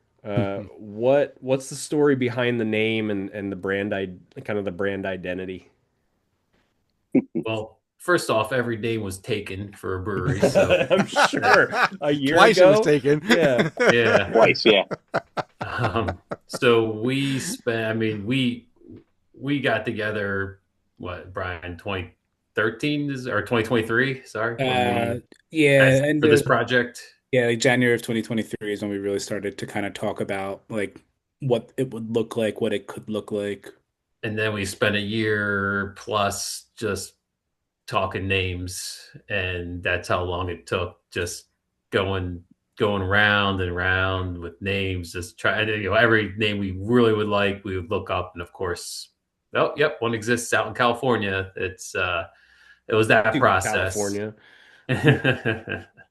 um, but we hit on Wander really early on, the name Wander, and actually it was during a meeting, kind of like this. We were having a video call, and my wife walked past as one of these guys said way back, it's way back something, and she's like, oh, way back, that's a good name, and that kind of stuck around for a little bit. But it's also the name of a burger chain in the area, so that didn't work out, and so eventually Wander kind of just stuck enough that it became Wander Back, and then it just really fit the story. It's the three of us wandering back together, right? Mm-hmm. Like kind of, and then for me personally, wandering back to the industry that I thought I was kind of, I was this close to getting out of, and they clawed me back in, and so it just kind of we kept on saying it over and over again, and it's just like, yeah, Wander Back. That's going to be it. That's our name. We knew that we would be starting also in a so we're like an old school like gypsy brewing style. Mm-hmm. We don't have our own physical location at the moment. We're working towards that, hopefully maybe by spring or summertime. But Nice. we knew that we'd be starting this way, and so like that kind of like nomad. We're all on a journey, Mm-hmm. voyage, wander in, wanderer. Like, definitely we're on a path and wander back. Like as Kris said, the way back was one that we were definitely like pretty heavy on. We really like that, but the burger chain, which is a local, they're based out of I think Baltimore, Maryland, and so they have Mm. a couple locations in New Jersey and a number in like Pennsylvania, Maryland, Delaware. But like that way back, wander back, it was like the wander in, wanderer. Like it really kind of just all fell together, um, pretty organic way. And I Good. like it Yeah. too because wander is not a word that people use very frequently. No, yeah, we found that out as everyone orders a Wonder. Wonder, or also we're at the end of the tap list, so alphabetical end of the tap Yeah. list. So we should have been the A+ brewing company or Hmm. A Hashtag. plus. Yeah, Acme with two A's. yeah, Yeah. Yeah, I'm sure that name was taken too. no, number one brewing Yeah. something. But Yeah. there's benefits, but there's the downside you learn after the fact. Some of the off-premise accounts they put their beer in the coolers by alphabetical order, so Yeah. you end up in Yeah. the bottom right corner of the cooler. Yeah. Though there's your next beer name, the bottom right. All right. Yeah. Nice. All right. So this can go to anyone who has an answer for it. But what lessons from those Cape May years have become foundational to how you're building Wonderback today? Is there things that were done poorly back then that you're making changes now, or things that were done well back then that they're adding into this to make it successful? But what kind of lessons learned? We're Um, doing it pretty similar actually, because back then in 2013 when I started in 2011 when they first got open there, those first couple years there was no like very heavy cans and off-premise distribution, but like there was no tap room, there was no like mhm, own premise, there was all word of mouth, bootstrapping it, just getting a tap handle here, tap handle there, getting mhm. building a brand very just organically, very Yeah. intentionally, very like slow, methodical. So we definitely, what's old is new again, right? We always hear that saying, and so we've adopted a lot of those like early foundationary periods. Okay. But one thing you mentioned, Brian, is it felt like Cape May have grown too fast and got out of got too big for what you guys wanted to do. Is that something you're thinking of, like trying to level out so you don't become too big? You stay at a certain size just to meet all your needs and not get get too big again? I mean, where Cape May at that like 40 plus thousand barrel a year Hmm. in mostly a single state. I mean, at the time there was some Pennsylvania, little tiny bit of Delaware. Like those days are probably over. I would think, at least for the foreseeable future for breweries. Locality, location, like your story, the authenticity, like those are what really matter these days to a lot of consumers, it feels like. Hmm. Plus the timing. Yeah. And so with this one, we went in knowing that this, isn't going to be a 10, 15, 20, 40,000 barrel a year brewery. If for somehow it grows and takes off to those levels, I mean, we'll cross those bridges as we get there. But the expectation is definitely not that it's going to grow to some like monster, Yeah. hundreds plus employees and a 100,000 square foot warehouse on a 100 barrel brew house. Like those are not the aspirations, definitely not the dreams, the Yeah. intentions. But I mean, for me, it's the integrity of the liquid is what Hmm. matters the Yeah. most. And um, Yeah. yeah, And I'll say that when, hold on real quick, I'm just going to say that I've seen that when breweries expand and go like three times the size of the brew house and they start producing a lot more beer, I always feel that some of the craft disappears a little bit because it's not the same beer that was when it was brewed on that 5 barrel system or 10 barrel system, and it kind of sad. I mean, I guess maybe they can kind of mimic that and get it to close, but I've had experiences where they don't mimic it and it's just not the same beer. So it's always risky to me when breweries expand and make big, make big changes, because sometimes it doesn't, they have to make changes to adapt to that bigger system as well. A lot of it comes with like your sales volume too, and dealing with distributors and um, you know I IPAs for me, I think we should be trying to get it out of our warehouse within Yeah. a month, Fast. and then have it out on the shelf for a month or two after that, which is very challenging for a startup brewery trying to Yeah. manage your batch sizes and brew cycles and everything like that. But the bigger you get, it's going to be especially now we're talking like the big, the Victories and Hmm. Stones and Voodoo Rangers. It's New Belgium's their name. Sierra Nevada. When you get like big, we need a nationwide release, and so we have to have these batches in the different distributors a month before they're released, and Yeah. so Yeah. freshness comes into it, and Yeah. um, so for me, I've always, I love small artisanal Hmm. bakers and Yeah. bands. Like, I don't listen to a lot of very popular big bands, like just because the more people you try to cater to, the more watered down it has, um, the more mean average it has to kind of come out to the Hmm. kind of progression to the mean there, Hmm.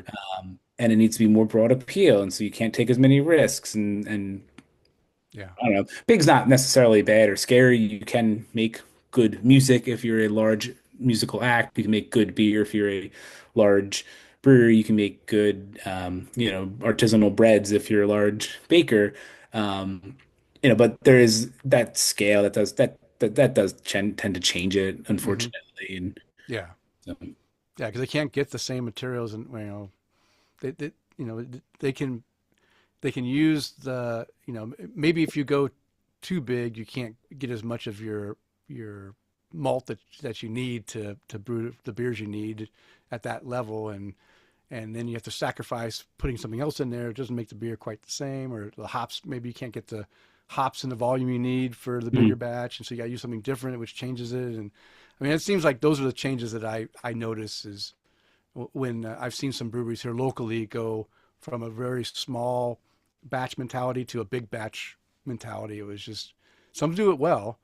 Mother Earth Brewing here mm, in Nampa, they did it really well. They already had production experience in California, but they came in here to our area and just are nailing, like, everything they're brewing is just yeah. fantastic. So it's, it can be done, but I think it takes a lot of experience on the brewmasters and the production teams to make it work well. Oh, definitely. And I mean, we're brewing on a 20 barrel, 4 vessel, Oh wow. semi-automated system. So we're not doing like small little No, you're doing one, big 2 barrel batches. batches. Um, and part of that, that excites me, like having repeatability, batch to batch Hmm. consistency.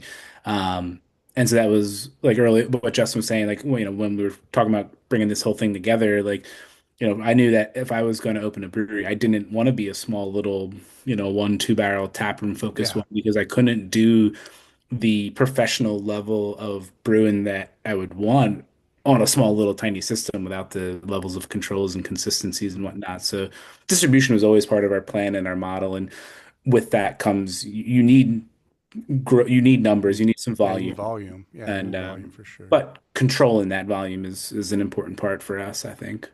And Are you Denny, planning when? Oh, go ahead. I was just to say you bring up a good point about sourcing, which is, we have a small local farmer or maltster, and we're already stressing them out in Oh the yeah. summer.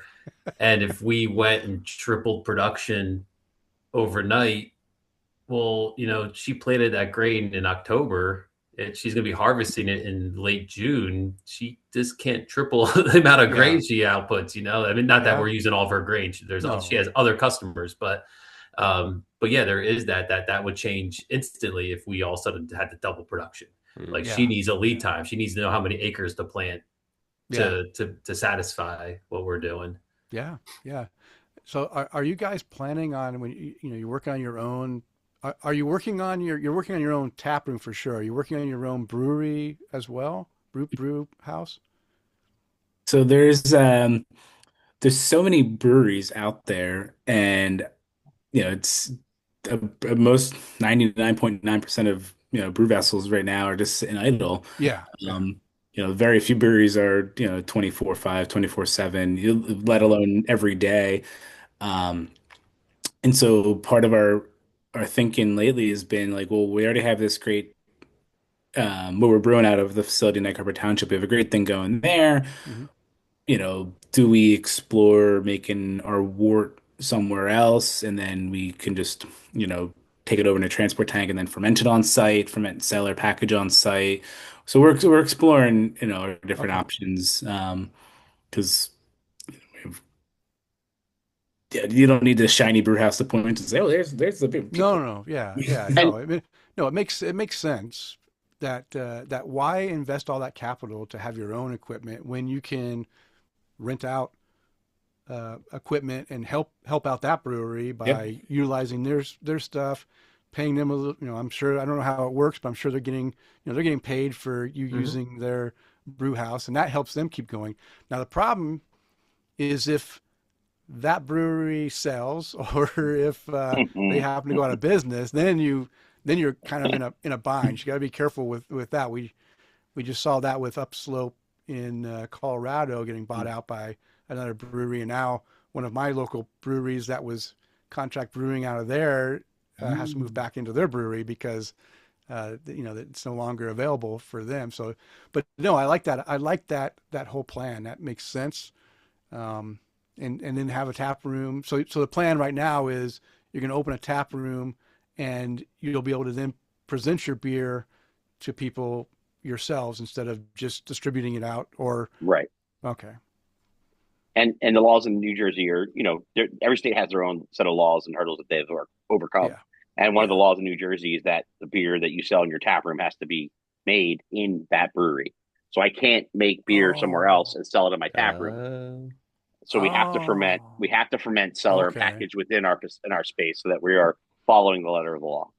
Okay. Yeah, that's another question we had for you, which is a good that's good. We didn't realize that that was the case. I know New Jersey has some very they have fun law. odd odd alcohol laws. Well, before we get to that though, Kris, why don't you go ahead and Yeah. ask our last question on this Yeah. section? So I mean, you guys are in Vineland. Did I pronounce it right? Like I don't want to ruin it. Yeah, So you guys, it's not historically a hot spot for breweries. What made you guys confident that it was the place to plant your flag? So with our experience and tenureship in New Jersey, we didn't want to go into another area and step on somebody else's toes. Justin lives down close by, KMA, where KMA Brewery is. So obviously we wouldn't want to go step on their toes. And there's, I think, 9 or 10 breweries within a 20-mile radius of where Justin lives, and we're good friends with most of them, if not all of them. So we don't want to go down there, step on their toes. Over where Kris is, that's where I mentioned Tonewood a little bit ago. He lives literally up the block from Tonewood. So if we went more towards where Kris lives, we're immediately stepping on those on their toes, and we're great friends with those guys. Over where I am, we have a brewery called The Seed. They're a great, awesome, hypey brewery out of Atlantic City. So if we were in this general area, we'd be coming and stepping on their toes. And so we were really careful. We didn't want to necessarily go step on anyone's toes right out of the gate and say, "Hey, we're friends, but we're going to come eat your lunch now." Mm. That's pretty cool of you, though. Yeah, yeah, Ooh, but also not didn't want to step on their toes, but we also wanted to be able to just chart our own course and kind of just tell our own story. And out in Vineland, it's an up and coming city. It's an old historical city. It's been around forever. It is geographically the largest city in the state of New Jersey. But it's very rural, very farming. But there's a lot of new people moving into the area, a lot of excitement coming into the area. And so there's been a couple breweries that have been there. some more recent than others and haven't worked out. And so um, we felt with this distribution only model out of the gate that we could get the name out there, grow the brand, we were hoping it would only be like 6 to 9 months of distro only, but of course it always takes longer than you think. It'll be about two Double. years, probably all Yep. in. But 2 years of growing the brand, building the brand, doing events, doing tastings at liquor stores, being on tap at restaurants, like really getting the name out there so that when the brewery does open up, people will go out of their way to come visit us there. And we could, what Cape May has done for the Cape May area, what Tonewood is doing for the area, Cherry Hill area where Kris lives, like maybe that could be us in the Vineland area, and we could really help grow that area, make it help make it into a little brewery scene, and so yeah, I mean it's kind of uncharted waters out there, and that's pretty exciting, I think.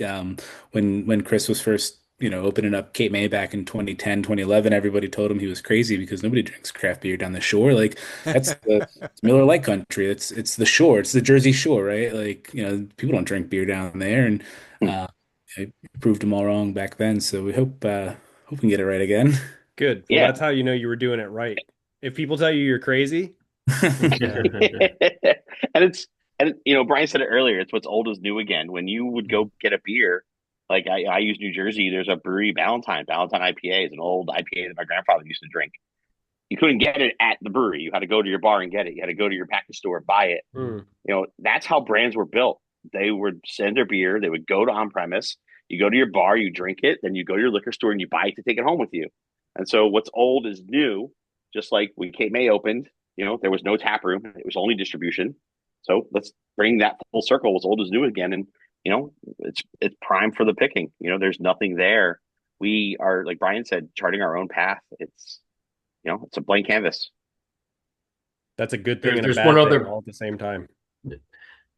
Yeah, a little scary. There's one other brewery in the whole county. So the county, Cumberland County, New Jersey, it's got one brewery holding strong. They've been doing it for over 10 years now. They've been there. They've been doing a great job, but they could use some company, I think.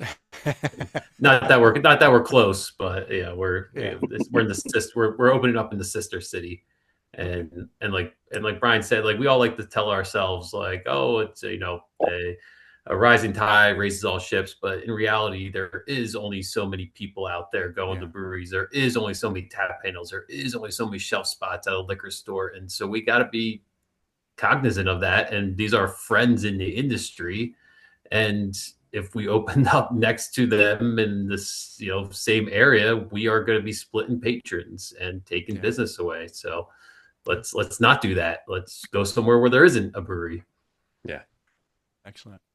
All right, Kris, going to the next questions while I go take a break real quick. Oh, we get to talk about some New Jersey laws. Awesome. All right. So this was a fun question. I'm glad Denny came up with this, and you guys kind of talked about this one a little bit. What's one law or restriction that makes you just shake your head in New Jersey, and then are focused around beer, and then how do you guys work around it? Allegedly, without I think Jersey gets a worse rap than every state has their weird and interesting laws that you have to work around, right? And so Jersey's made some headlines recently, at least I don't know locally, I don't know about nationally, but some of their laws. The tap room obviously was the big one. It wasn't until 2012 that you could actually sell your beer in your own tap room. And so, timing wise, that worked out for us at Cape May, which was we had opened up in 2011. A year later, we can actually sell beer, pints. Oh, guys, help me out on just a weird and interesting one. It's gotten better, like Kris was saying, because I mean, we all still remember those dark days of not being able to go to a brewery in the state and trying stuff. So that was a nice sea change right there. Um, when that law did change, though, the silliest thing was that patrons had to do a tour every single time they went to a brewery, which is just asinine. Like eventually they relaxed it, and you could say, they could do a tour once a year. How do you keep track of that? Like you just go look at the fermenter. Okay, and then you go Exactly. sit down and have a beer. That's what it wound up being like distilled down to is it's like, here's a piece of paper that explains the brewing process. How was your tour today? Did you enjoy your tour? What would you like to drink now? Like it just became silly. Yeah. Uh, the laws are in flux right now. There's a lot of different proposed rule changes that could hamper some growth and some progress. We'll see. We just had we had a governor election in November, so we do have a new governor taking over in January. So we'd be curious to see which route we go, if it's going to be more pro brewery or more pro restaurant association. Okay. Um, so we'll see. Ask us in a few months what silly laws we are cursing out. I'm sure we'll have a different thing to say, but Yeah, But and go ahead. you're good, Justin. Go. I was going to say what Brian was saying is that the laws all stem from the antiquated 1933 laws that came about from Prohibition and the repeal of Prohibition. New Jersey set liquor licenses based on population at the time. So every municipality only has X number of liquor licenses based on what their population was 100 years ago, What? right? And so in other states, you can go buy a liquor license, issue a new one, and pay for it. Well, what it does is it increases the value of those liquor licenses. And you Yeah. hear about the Jersey Shore and the beaches and the coasts. Well, there's liquor licenses that are selling for over $500,000 a liquor license. And so what happens is when you come in and you open a brewery license at a fraction of that cost, even though you're spending that much on big shiny tanks and a brew house, it's, oh, I paid this much for this license, but you only paid this. Why should you get to do the same things as me? And Mm. so there's this internal conflict that's happening between the Liquor and Restaurant Association and then the brewers. And that's the stupid part of the laws. How can the state fix that, in my eyes? Yeah, And that's gonna be a tough thing. I mean, that's a tough pill to swallow, I would think. Yeah, it's just like, hey, I know you spent $500,000 for your liquor license. Like I spent $500,000 on equipment, but they don't see it. Yeah. We're not seeing eye to eye. So Hmm. that's the gap that has to be bridged, I think. and now you have so Jersey still has dry towns, and so towns with no liquor licenses, but a brewery license isn't a liquor license. So there are dry towns in New Jersey that have breweries but no bars because it's a manufacturing license, not a Yeah. liquor license. And so Uh, there's some of that going on. Food is one of the big, you'll hear lots of back and forth about food. So New Jersey, we cannot sell food as a brewery. Um, which sounds backwards, right? Like you're serving Hmm. alcohol. Some Yep. states you have to serve food. Yeah. So some people are very much up in arms about like we should be able to sell food. The idea being you can make more money with food. In my opinion, it's more headaches with food. Like it's Hmm. actually benefits you not having to sell food and bringing in the food trucks, which is pretty standard at this point for Hmm. breweries in the state, is to have food trucks on site, and you just can't profit from food sales. And so you see people working around that. At this point, I think packaged food is okay. So like snacks, that wasn't always okay. Um, so yeah, it's in flux. It seems like it has been for the past 10 years. Since I've seen it since 2010, 2011, like I feel like it's made a lot of progress. Like I see like upward growth on like, obviously a lot more, from 15 breweries to 140 breweries. Like, that's great. And, um, but there was some dark times where the ABC did really clamp down on what breweries could do. That just happened to be when I was out of the industry. So I didn't Hmm. get to go, I didn't have to go through that. So I'm not as jaded, I guess. yeah. Yeah. I love a good workaround, man. I love how creative people get with them.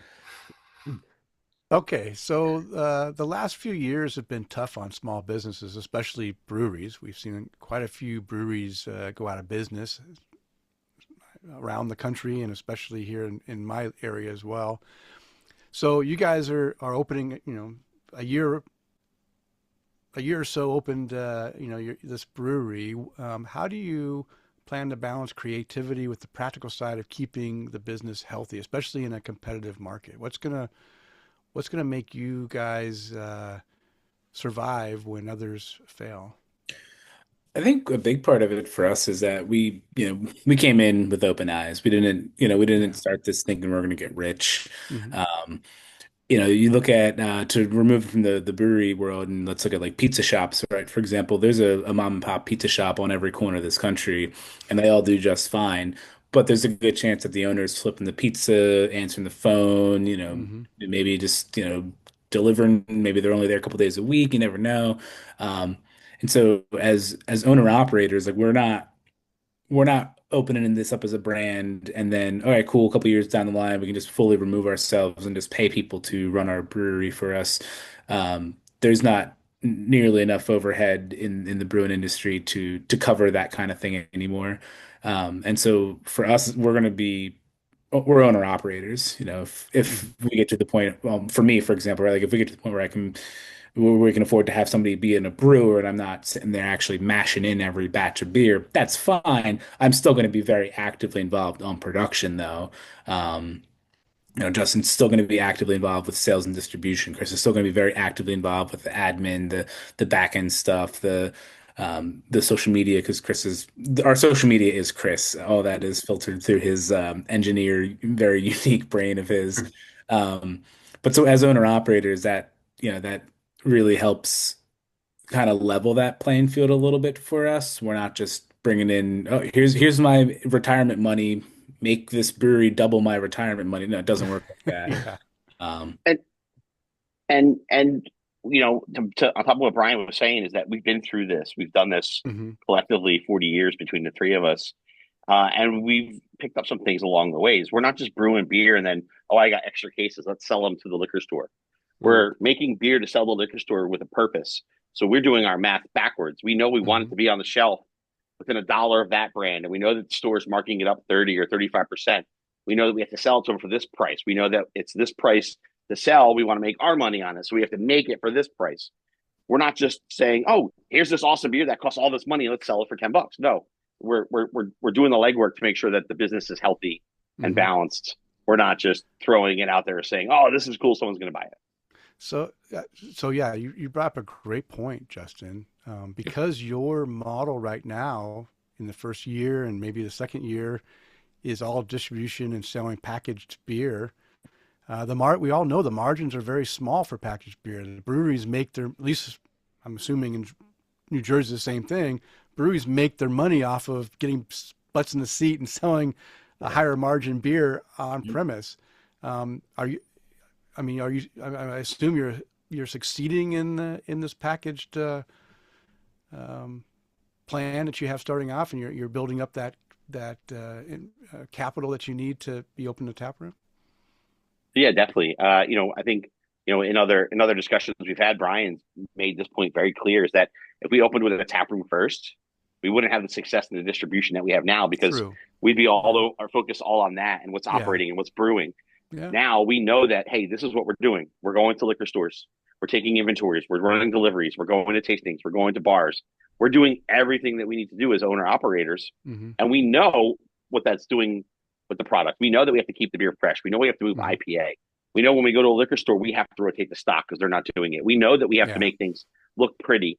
We're God taking bless you. all thanks. I mean, that's my background, right? We're taking all Yeah. the things that we learn to execute in retail as owner operators. And it's different than what everyone else is doing because it's Yeah. not a rep walking in. It's not a Yeah. distributor. Yeah. It's us, Yeah. the guy doing it. You have ownership in Swapping it. stock too. Like there's, we walk into a liquor store and, we see a date that we don't like on IPA or Hugo or lager. We're gonna swap it out. We're gonna, we have a rotator that, like right now, where are we? In the middle of December, if we went into a place and saw our summer lager on the shelf, I'm gonna say, Mm. whoa, hey, I'm gonna credit you back that one or two or three six packs, whatever you have left, and we're gonna credit you that and get you something else in there. And it's amazing how many of these liquor stores are like, wait, you guys are gonna do that? Like, Hmm. because most small breweries don't, because yeah, it really hurts your margin. Yeah. Um, but what hurts even more is losing customers Yeah. and losing the trust and the faith of your customers. Um, it's the consumers have their choice where they can spend their dollars these days. Hmm. It's not like Yeah. we're the only brewery in town. There's a lot of choices out there on the Yeah. shelves, and so we want to earn their trust and we want to earn their dollars. And the only way we can do that is just being, true to ourselves, true to the beer, true to the story, and Hmm. just putting the best stuff out there. Yeah. No, that's great. That's great. Okay, you guys have done great with our questions, but my glass has been empty for a while, so I'm kind of dry mouth. You guys Want to do the third tasting before we get to the lightning round? Oh yeah. All right. So now it is time for beer tasting number 3. It's the Risk Management Double IPA, 8.2% ABV, 50 IBUs. We're just ramping right up those IBUs. Citrusy, tropical, and risky. Risk Management Double IPA is brewed with 100% locally grown and malted Rabbit Hill Farms Pilsner. Big shout out to Chillum, Rabbit Hill. Chillum wheat and oat malts. Decoction mashed, hopped. Wow. Even your IPA is decoction mashed, huh? Is everything, you do everything decoction? It adds such a nice mouthfeel. It's just such an intangible. I won't say anything until after you've had a chance to try it. I'll talk about the gravity and everything on it, but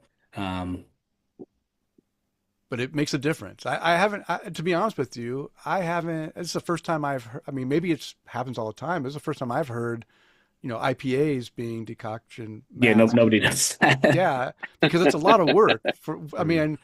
This is not the easy way to brewing, right? It's a lot of extra work, and the extra work pays off on a lager that is super clean, and that you need to have, make it clean, and everything, every flaw shows, and you just want to, amplify that good character. On an IPA, though, some may say, besides the mouthfeel, that it's not worth it to go through that extra work to the steps and time it. But hey, I'm looking forward. Now I'm really looking forward to trying this because I never had a decoction mashed IPA or double IPA too.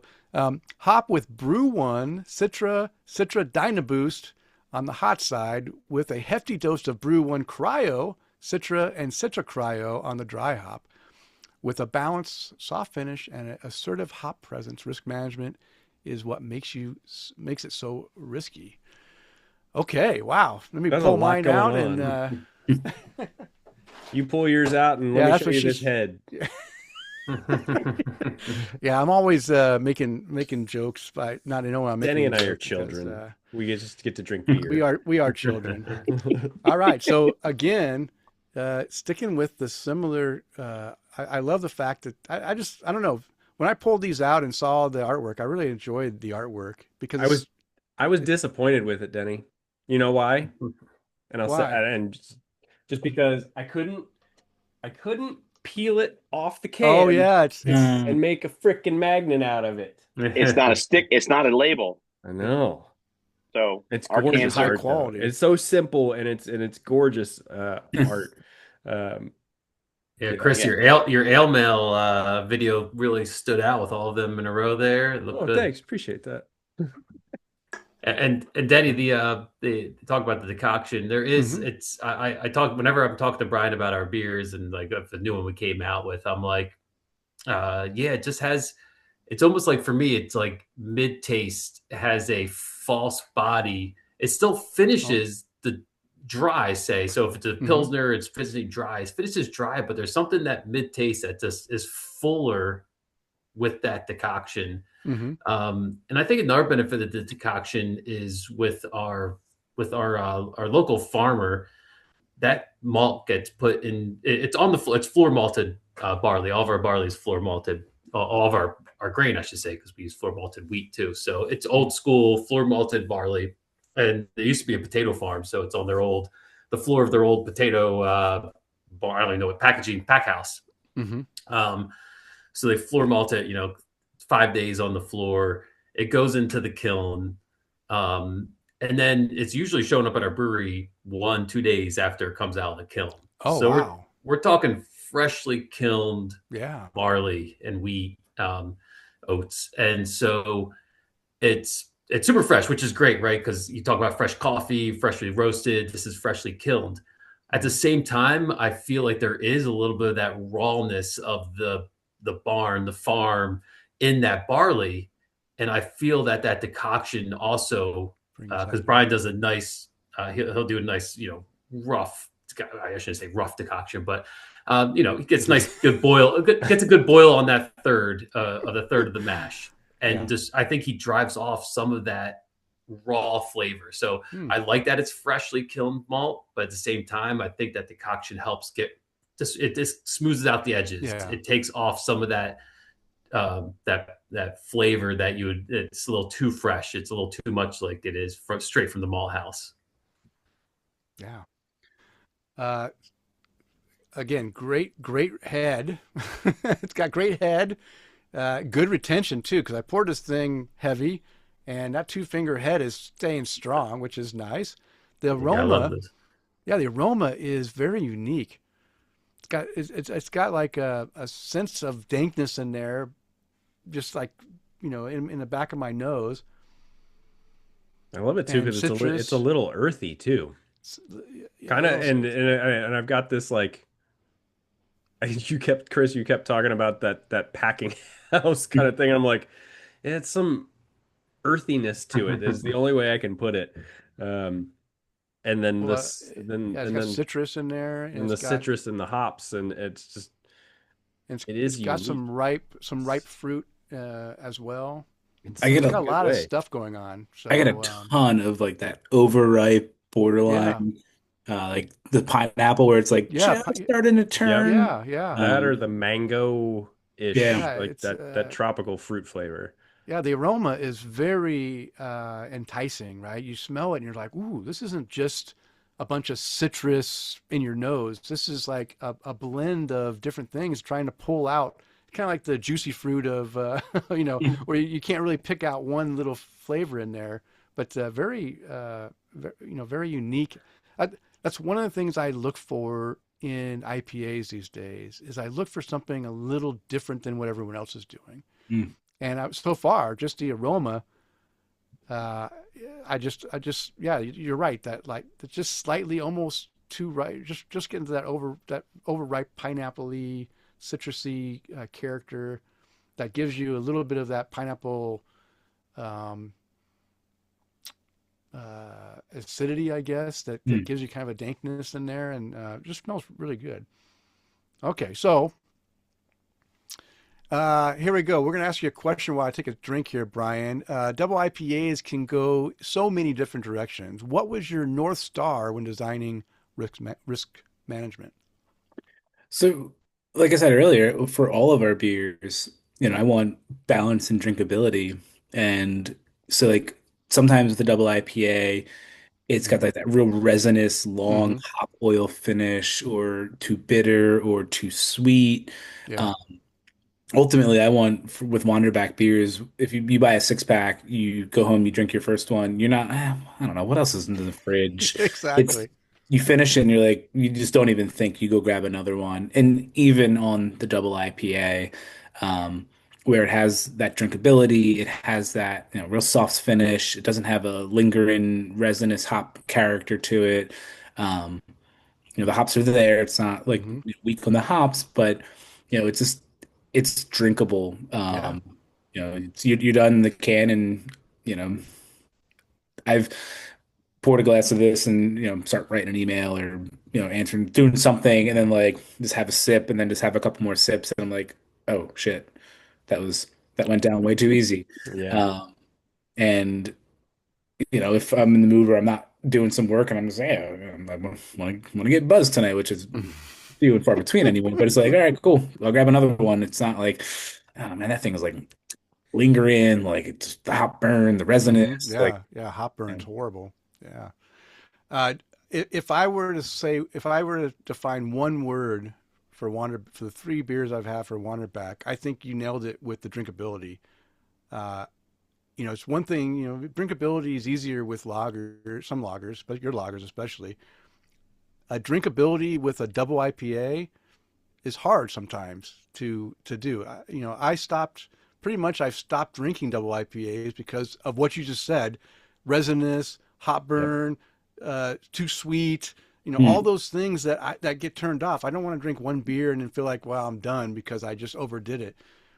This is not that, and I think Kris, you're right. The decoction goes into that mid smoothness of just the beer is a double IPA that feels like it's a delicate, it's a delicate beer, right? It's not like you're drinking a double IPA. It's like you're drinking something delicate with these flavors that are layered in there, um, and Man, you guys have blown me away with these three beers. I'm truly shocked. I was not expecting this to be as drinkable as it is, and it makes me want to drink another one, just like the other two beers, because that's not what double IPAs usually do for me. Kris, what do you have to say about this beer? I want to go drink all the rest of the other beers in the fridge now. I know. I maybe we should have brought all the beers up and drank them, because I have to didn't work in the realize morning, that. man. I know, me too. I got dogs to train tomorrow. Yeah, Brian's a kind of a glutton for punishment too, because I think if I was brewing it, probably like the first thing I'd nix is decoction. So luckily Yeah, luckily for exactly. us, Brian's the brewing and not me, because I'm too lazy. That's why he took over in 2014, because I would be brewing the same 3 beers I was brewing back then. Yeah, yeah. The mouthfeel is incredible for this beer too. It is really just gives you that nice mouthfeel that I don't know. Yeah, man. But it's not sweet. It's not too bitter. No, it's not. It's like too balanced. It's very balanced beer. Yeah, you get a little bit of each of it, but not anything overwhelming. I've had a lot of people tell me that they think this beer is very creamy, and it has like at one point somebody asked if there's like vanilla in there, like because of how just like creamy the finish. Yeah, I don't taste vanilla, but creamy. I agree with the creaminess. Right, it does give you a creamy. And then so with all that, like when I talk to other brewers or people that know beer, and I'll mention that this beer finishes at like a 2.9 or a 3 Plato, which is once again pretty dry. That's so low. Yeah, it's super low. It's like a 10, 14-ish standard gravity, somewhere in that range. Like it's not a big old sweet juice bomb, Mm-hmm. but it doesn't finish that like dry. Think back to like old school like West Coast IPAs, Green Flash, Alpine, like early Stone. Like it doesn't like this is as dry as those beers are, but it doesn't have that just like dry, just bitter finish to it. It has that creaminess, that like a soft finish to it, and Yeah, um, and it's not even a hazy, right? I mean, Yeah. I guess it is kind of a hazy. You do have oats in here, so it kind of. there's oats, there's wheat. There's some Yeah. turbidity to the visuals of it, but yeah, I don't think of this as a But it's hazy not. by any means. Yeah, I wouldn't have called this, like tasting it. I wouldn't have called it a hazy, but it does have some similarities, characteristics that hazies have that make hazy double IPAs and triple IPAs drinkable to me versus the old school. Like back in the day when I was drinking IPAs, the bigger the IBUs and the more alcohol, the more I was drinking. Well, like Justin, I've calmed down, and now I'm all about the low ABV beers to be able to enjoy them, and not feeling like I drink one and I pass out on the couch, because I'm at that age now where I can't drink those big beers. But this is scary, because I would drink 3 of these and I'd be passed out on the couch, because it's still 8.2%. No idea that this beer is 8.2%. It hides the alcohol so well. And Brian did a nice thing with the carbonation too. I feel like the carbonation it helps. It builds into that creaminess. Where it's not too high. It's not overly effervescent. Yeah. Okay. Let me just see if I have a good question here. I was gonna say we could jump right into those lightning rounds now that we're starting to feel just nice. You know what? Let's do that. Again, Brian, I'm going to tell you that all 3 of these beers are 5 cap ratings. I'm going to rate after the show. These beers are truly fantastic, and Awesome. you did a really good job on these beers. Thank you. And I don't know what I didn't. It looked like that most of the ratings on Untappd were, like your guys' overall rating was just under 4. I think I need to boost that up, because you guys are making way better beer than below 4. You should be above 4. And anyone that's not rating your beers higher than that should be, they shouldn't be drinking.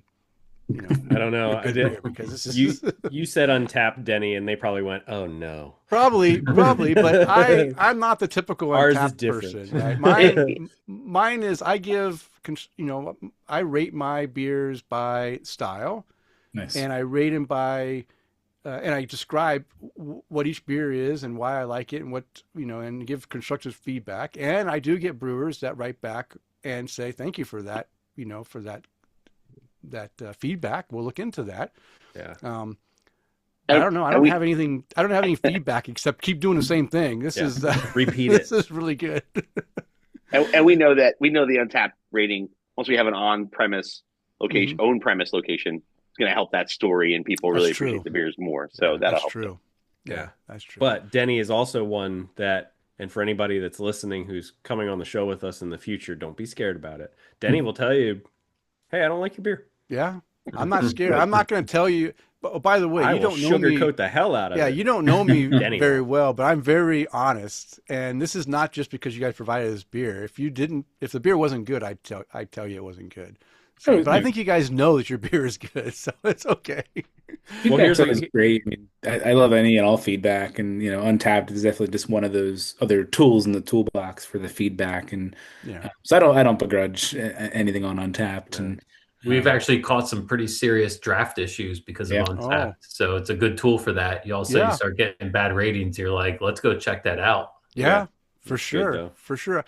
I think that's one thing that's overlooked a lot is tap cleanliness. And if you're in a facility that isn't maintaining their tap line, or they're putting your beer on right after they put a sour on that same line, that's not good, right? You need to make sure that they're keeping things clean and doing the right thing.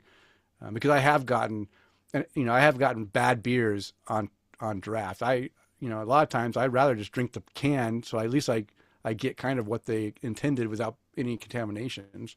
Yeah. All right. And go ahead. Go ahead. No, go ahead. Chris. I was jumping into questions. You had a comment. Go for it. I was going to go into the cleanliness. That's like, that's us industry folks. So we know, like, you have to put the cleaner in the line. You have to clean it. Just running water through it doesn't mean it's going to be clean. But that's also that these on-premise locations don't necessarily know the difference between the two of them. So it's up to us to educate them and say, like, this is what we need to do so that it tastes the way it's supposed to taste. Well, it's your baby. You got to make sure it's being served the way that it's supposed to be served, and not getting into somebody's dirty tap line that's just like, oh yeah, we run water through it every couple of days. Yeah.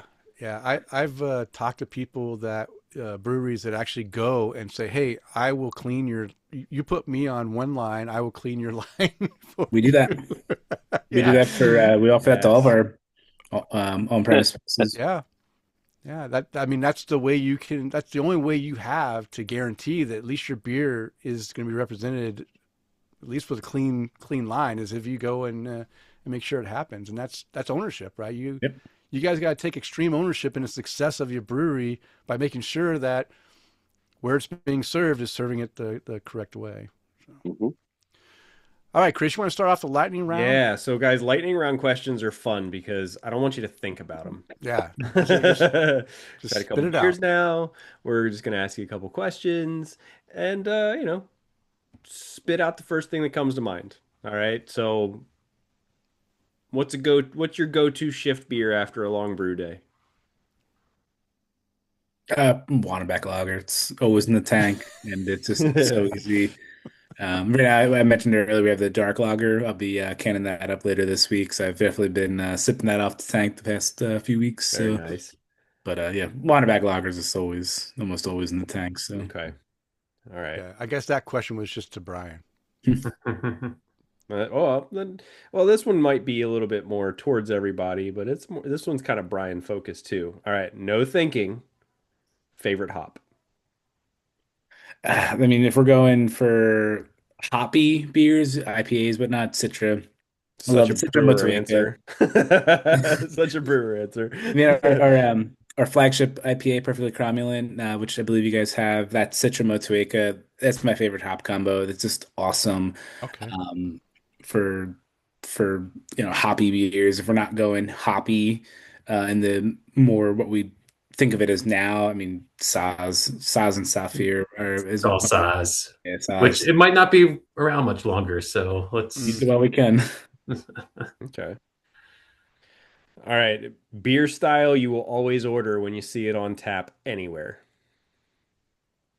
I already said Helles for mine. Okay, Helles. Justin, you're awfully quiet. Can I say big names? Yeah, you Absolutely. say whatever you want. Guinness. Okay. Okay, there you go. Okay, so I'll give you one of mine, just kind of give you. So I grew up in the Baltimore, D.C. area, so not too far from you guys, and then lived in Ohio for 15 years. Anytime I would go somewhere and they had Yingling on draft, I Hmm. would get it. Dude, Nice. I drove to Pennsylvania and brought cases of it home. Right? So yeah, absolutely. If there's a beer that's like I know it's always going to be a solid choice if I'm out somewhere. That was Yingling for me for a while. So Was it Natty Bow? yeah, a little natty bow on. Not about. Yeah, go down the ocean, right? Um, all right. So and then if you're going to collaborate with any brewery tomorrow, who are you calling? I like that. I mean, Any locally in New Jersey, any brewery. Any huh. brewery. Who are you If it's calling? any brewery, Any shouldn't brewery. out of Germany. We gotta go figure that. Rathaus. Yeah, cancel that. Rathaus. Okay. And what was the other one you said? Schönrammer. In Germany? Yeah, both German brewers, but Okay. I think Rathaus would probably be the one that would be the most. That's like, holy shit! Wow. Yeah, okay. Well, and like and Kris too, being on like the social side of Wanderback, like I'm sure you see it a lot too, where there's got to be some brewery that you see all the time popping up, whether it's on TikTok or Instagram or whatever, where you're like, "Ah, I'd love to do something with those guys." The one that always pops in my feed, probably yours too, is the guy up in Portland, Maine. He does a lot of the business side of owning a brewery. I really should know his name so I can give him a plug on Well, here. if text me later. But he does a great job of just kind of talking about the very business oriented side of brewing, and so I that always pops up in my feed, and I'm always catching them. It does a lot of loggers too, so Okay. definitely Well, has next time you see one, just shoot it over to me in a message on yeah, TikTok I'll or post something. it. Yep. Okay. All right. Beer aficionado? No. He was the Chicago brewery, I think. Oh yeah, he was Chicago. Yeah, he was Revolution. Okay. I think it's Bissell Revolution. Brothers, right? No. Yeah. Sorry, we're all trying to It's get. all right. Hey, we'll I'm not even figure gonna it out look. eventually. Yeah, he's like, I'm just leave my phone down. All right. Describe Wanderback Beerworks using one word. Timeless. Timeless. Wow. Anyone else? Yeah, classic. Classic. Okay. Kris? Lager. Lager. Lager. Okay. For me, I would say drinkable. Drinkable. Drinkability. That's so Yeah. far 3 beers, and all 3 are drinkable, even a double IPA. So that's the one word I would say for sure. Very Denny, I drinkable. can't say I've ever had a double IPA where I'm just like, ease up. You don't have to drink the whole thing right now. Save some for the rest of the show. I couldn't even wait. Mine's gone. That thing was so good. I couldn't hold back. I had to drink it. Kris, But wait to get to try that West Coast that that Denny lost. Yeah, well, I see. So one of his favorite Oh. styles is West Coast IPAs, and I'm an that's old what school I was texting him IPA. earlier, and I was like, "Man, that was the one I wanted you to try out of all of We'll them." we'll get one out to you. That and the dark lager too. The dark lager, because I'm a huge dark lager fan too. Oh We'll my get you gosh. some more beer. Dude, that would make You his, can his You can day. smell the box that it exploded in. Go Bring it. squeeze it out. Yeah. Bring it out. Argento? That might be the brewery's name. Argento, something along those lines. All right. Well, like I said, just send me a message. We'll I'll send look it. it up. All right. Opening a tap room, dream location, A second tap room. anywhere in the world. Yeah. Anywhere in the world, where would you open it? Maine. Maine. Okay. Wow. I love Why Iowa. Maine? Wait. Why Maine? I gotta ask. Maine is so beautiful. The Maine coast is just out of this world. It is like hands down just the most beautiful scenery. I've been to all 50 states, and Really? yeah, back in 2018, I finished up all 50. I went to North Dakota as my last one, and and Maine just is my favorite one. Wow. It's just I don't know, I love it. It's great. So where'd you go in Idaho? I've been to Idaho a few times, mostly driving through the Panhandle. Yeah. A couple of cross country trips driving through the Panhandle there. I think stopped in Boise once. It's not as nice as up in the Panhandle area. Yeah, the Cote de Coeur d'Alene. Coeur yeah, d'Alene. yeah, some of that. Yeah, Yeah. Yeah. I, beautiful. I I go camping up there all the time, and I love it. My favorite spot is the Lolo, like the Lochsaw River area. It's in the wilderness Mm, where basically it's the pass where Lewis and Clark, trekked across to Idaho. And okay. that area is so beautiful. There's no cell service, so you're Yeah, completely isolated for 50 miles on each side, and you're just in the mountains. And sounds the perfect. river is beautiful, and I Yeah. love every 2 years we go up there and camp for a week, and Oh, nice. it's great. Yeah, I always love it when I get text messages from Denny. He's like, "Hey, listen, I'm not gonna have any cell service, so if Yeah, you send yeah. me anything, I'm not ignoring you. I just can't get it." So so then we get there this year, and Apple put in that satellite communication. And so all my wife was doing all week was like walking around like this until she got the satellite and then sending messages to everyone. I'm like, sweetheart, we're out in the middle of nowhere. You Just go should get a not be lockbox, sending Denny. messages. Yeah, I Yeah, got a lockbox. lock in the glove box. Yep, you'd be fine. All right, Uh, I like this question, Denny. yes, What's the yes. most Jersey thing about your brewery? Yeah.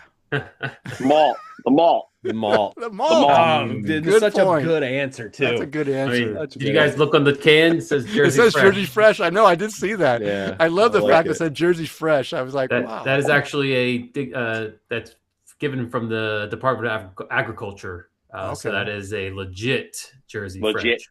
Jersey Fresh. So is it? It's a seal. It's So a it says seal, made with basically. Jersey. Oh, so made with Jersey fresh Yeah. barley. But that's how many other breweries have that? Probably not many. Not using the seal, at least. Yeah. Yeah. And you're buying all of the malt from the malter. So Yeah. That's 100% of the ingredients have to be from the source in New Jersey. So, well, the nice. specific ingredient, that one ingredient, Oh, okay. Yeah. I was gonna say you guys don't grow hops there, do you? that No. one ingredient. Okay. All right. And then what's one brewing trend you hope sticks around and one that you hope disappears forever? Trend. Milds. Milds? Milds. Wait, Oh. you Wait. love them or you hate them? Love them. Okay. Stay. I was- All right. Keep them. You just saved Let's go. yourself. Let's go. Go away. Yeah. Sorry. What? Sorry to the smoothie sours. Okay. Smoke loggers. Anything Smoked smoked. Like, lagers. Good or bad? bad, go away. Okay. Go Yeah. away. Okay. Sorry. No interest. All right. Well, listen, it's a tough one to nail. It really is. It's you get too much smoke and it's just like you're trying to Yeah. drink a campfire and you don't get enough and you're like, well, this is not a Rausch beer. This is just a The best smoked lagers I've had are the ones that smoke like we do fresh hop. We do a lot of fresh hop beers because Idaho is the third largest hop producer in the States. And so the breweries will do, they'll do fresh hop beers. And the ones that I like a lot are the ones that take the hops fresh, put them on a smoker with some wood, and then they just put it in the beer just to get a little bit of that smoke from the hops in there with the hop flavor. And it's a good balance between the two. And it's really it's nice. So you might try that. That might change your mind if you do a little smoked hops there. That's what we need to challenge Brian. Give him a little challenge that he then wants to tackle because Yeah. he's 100% anti-smoke as of Anti-smoke. now. Yeah. So if you were to ask me one style that I hated, entering my own hop craft beer journey, smoked beers have always been my hate. The Hair of the Dog Brewery in Portland, the big Yeah. one that went out of business a few years ago. They have their Adam beer, their famous Adam beer. I hated that beer because that freaking thing was like tasting, it was like drinking a ashtray. But people love that beer, and I just couldn't stand it. I still don't like that type of smoked beer. But But I've grown to appreciate it in, the right amounts. And I've had, some of those ones from Germany, and I've, they're not as bad as they were when I first. The ones I hate are the American versions that are using artificial smoke to put smoky flavor. Oh my God. That I don't want. I don't want any artificial flavors, any kind of artificial flavors in my beer, because it just tastes artificial. I would really hope that nobody uses liquid smoke when they're making a beer. Well, these pink bottles here with the Rogue maple bacon. Oh yeah. It was the worst beer ever. And I didn't buy it. My wife liked the bottle and says, "Oh, I'm going to get this for you." I said, "No, I don't want it. I don't want it." And she bought it anyway. And and back there in the 2010 or whenever it came out, that's a $20 crowler or 22-ounce bottle. I had to drink it. She took one sip and spit it out in the sink and said, "That's the worst beer I've ever had." And I had to drink the rest of it because I wasn't going to waste that $20 bottle she bought. Nope. Denny's pouring it out in the backyard. No, it's delicious, Sarah. I love it. No, I drank it because I'm that way. But I like this. I like the Roush beers, the smoke beers. Yeah, the best ones I've had is where they crowds in like a Helles with something that they smoked to make a Roush beer, and so you get that like subtle smokiness to it. Yeah, the subtle is good. I like the subtle smoke. I think that's the best bet. It just gives a slight smoke in there, not heavy. That's good. We'll change your ways, Brian. Don't worry. Okay. Guess what? We've run the whole gamut. You guys have done a great job. You stuck with us for over 2 hours. I really appreciate you guys coming on. I appreciate the beers. Fantastic beers. Really good. I'm not even joking around. I really love the beer. But before we let you go, we always would like to let you guys promote Wanderback Beerworks. Tell people how they can find you, where you can find the beers. Also, give thanks out to anyone out there you'd like to give thanks to that's helping you guys along. So you guys go ahead and give your deets out and give thanks. I think number one thanks go to the wives that are really making this happen. All three of us are lucky to have that support. And by the way, Justin, happy belated anniversary too, by the way. Thank you. How many years? 9 with 9 married. Yeah. Okay. All right. Nice. But they're the ones supporting this, making this happen, and giving us the grace to, as anyone knows, running a brewery, opening a brewery, you need a lot of grace, and so give them thanks. And Denny, I don't know if you noticed, but I've started my little. I saw that. Yeah, you're putting it up here, so I'm catching up. This is actually my wife's office, so don't know how she'll appreciate that. Yeah, she'll appreciate that. This is only a portion of my beer. I've gotten rid of the ones that I've had. I don't know, 1,000 bottles over the years, and I've now have 700 or whatever on my walls. I think it is. I don't know, but but they're 22-ounce bottles, which nobody is putting beer in 22-ounce bottles anymore. Yeah. So these are classic. And thank goodness, so many of these breweries have gone out. Yeah, thank goodness, have gone out of business. So now I've got Rogue, who's out of business. Yeah. And I only save the Rogue and the pink bottles. I only save bottles typically that from Rogue or whatever that have the the screen printing. Oh yeah, because those are classic, and they have a bunch of flip tops. I have some flip tops they have, and so I've been picky, I've been choosy, but I have gotten rid of a lot of bottles because some of them broke when my shelves fell down, and and some of them were irreplaceable bottles that were a one-time 25-ounce cork, sealed top ones that fell off the top shelf and broke, and I was so. I almost cried when I lost those because they were. It wasn't because of your handymanery. It was. Didn't you guys have an earthquake or something that dropped some off of them? Yeah, we had. Well, I think that probably loosened the bolts, and then. But I made them different this time. They're only one bottle a piece. So before I had them like 3 or 4 deep.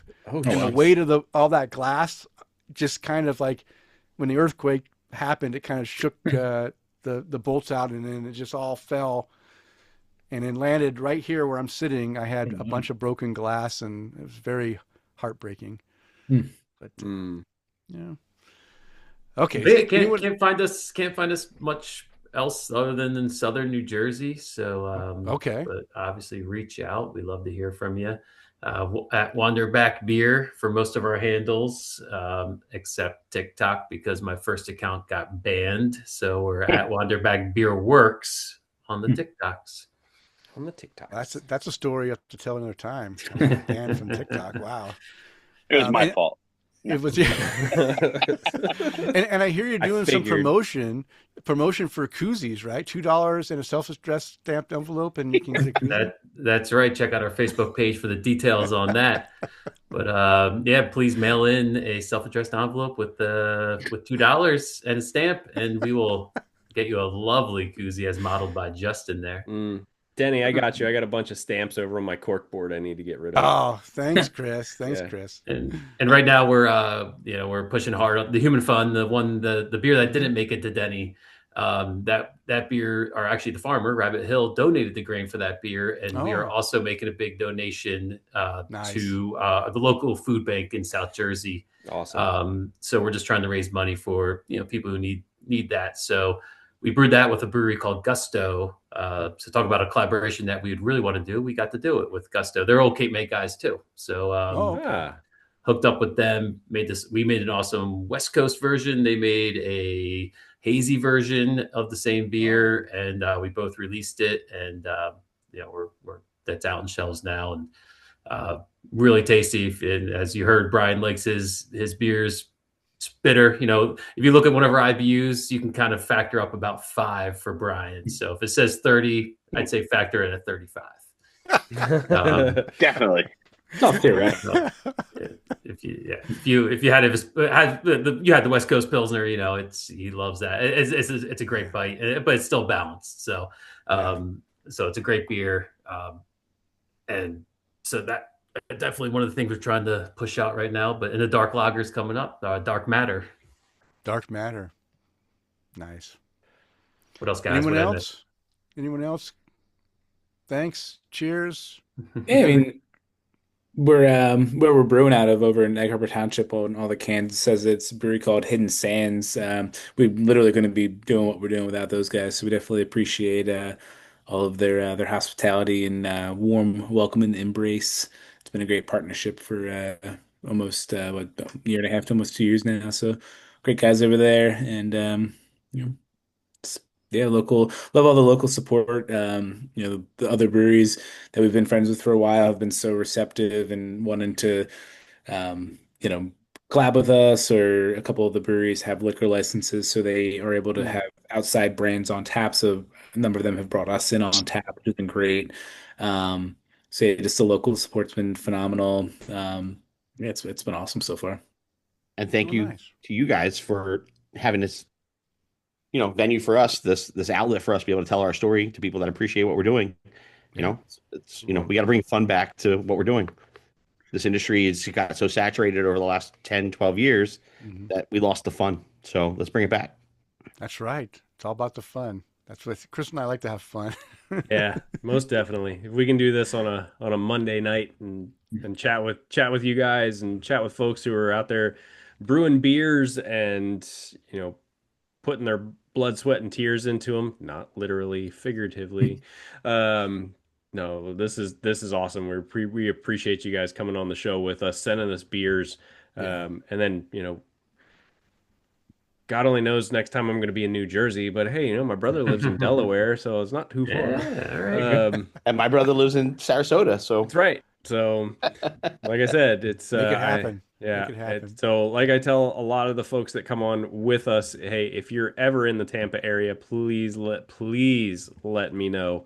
I'd love to sit down and have a beer with you in person. So, we appreciate you guys again with the beers. I can't wait to try the other ones that are in my fridge right now. Denny, I'm sorry, you only have one more to try. Oh, it's okay. It's good. I'm just looking forward to that one. You want me to I'm good. FaceTime you when I drink it? Because I will. All I'll get from you is, this is good. It's so good. Smell-o-vision. Yeah. Oh, well, thank you all. It's been a great. It's been a fast 2 hours of us chatting, and I've really enjoyed the conversation, and I really appreciate you taking the time to speak with Kris and I and all of our listeners out there in the world, and providing the beers. Like I said, truly great beers. I really enjoyed drinking them all, and I look forward to seeing you guys' success. Thanks so much, guys. Thanks for having us. Appreciate it. Have a good night. You too. Bye. Cheers. Cheers. Oh, there's so many people. I have to put them all You in have the so waiting many room. people. I know. Bye, Justin. All right. All right. Well, Kris, we're going to finish this show off because we're over 2 hours, almost 2.5 hours. But before we end the show, let's just go ahead and give a toast out to who you'd like to give a toast out to. Love to raise a glass to the boys over at Wanderback Beerworks, guys. Yes. Kris, excuse me, Justin, and Brian, thank you guys so much for the beers. We definitely appreciate the time you took with us to hang out, chat about Wanderback, chat about your beers. And man, we're just fortunate we get to enjoy such wonderful beers. Like these were great. So thank you guys for the time for the beers, and cheers to freaking Risk Management. This was a good beer too. Cheers. That's yeah. I agree. My toast goes out to those three gentlemen from Wanderback.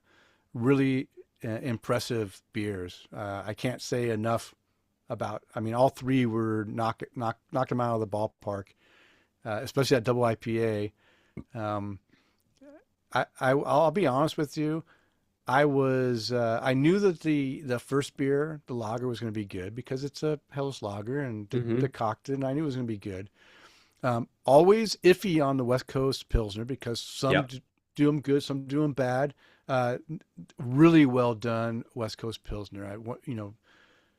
Really well done. Nothing negative. Just the right amount of hops. But I was really concerned that the double IPA was going to be, how that was going to be, because he made great lagers, but does he make good IPAs? Holy smokes, man. Yes. I was not expecting this double IPA to be as drinkable and delicious as it was. Completely shocked and happy. Good beer night, good interview. And good chatting with those guys. So cheers to you guys. Also, our Patreon toast tonight goes out to Mr. Mike Blanchard, my buddy in Oregon, my submarine buddy. Cheers to you. Thank you for your patronage. And of course, being a former serviceman, I want to raise my glass and thank all those who have served and who currently are serving in the U.S. military services, protecting our freedoms. I hope all those who are deployed are able to return home safely very soon. And you can find the beers that we talked about and links to Wanderback on the show notes located on the show post at taptocraft.com. And it is last call. It's time to bring this long show to a close. We want to thank you for downloading and listening. We ask you to please tell a friend and, of course, subscribe on your favorite podcast app. And as a reminder, we release a new show every 2 weeks. Now go out there and spread the good word of craft beer. Cheers To my empty glass. Yeah.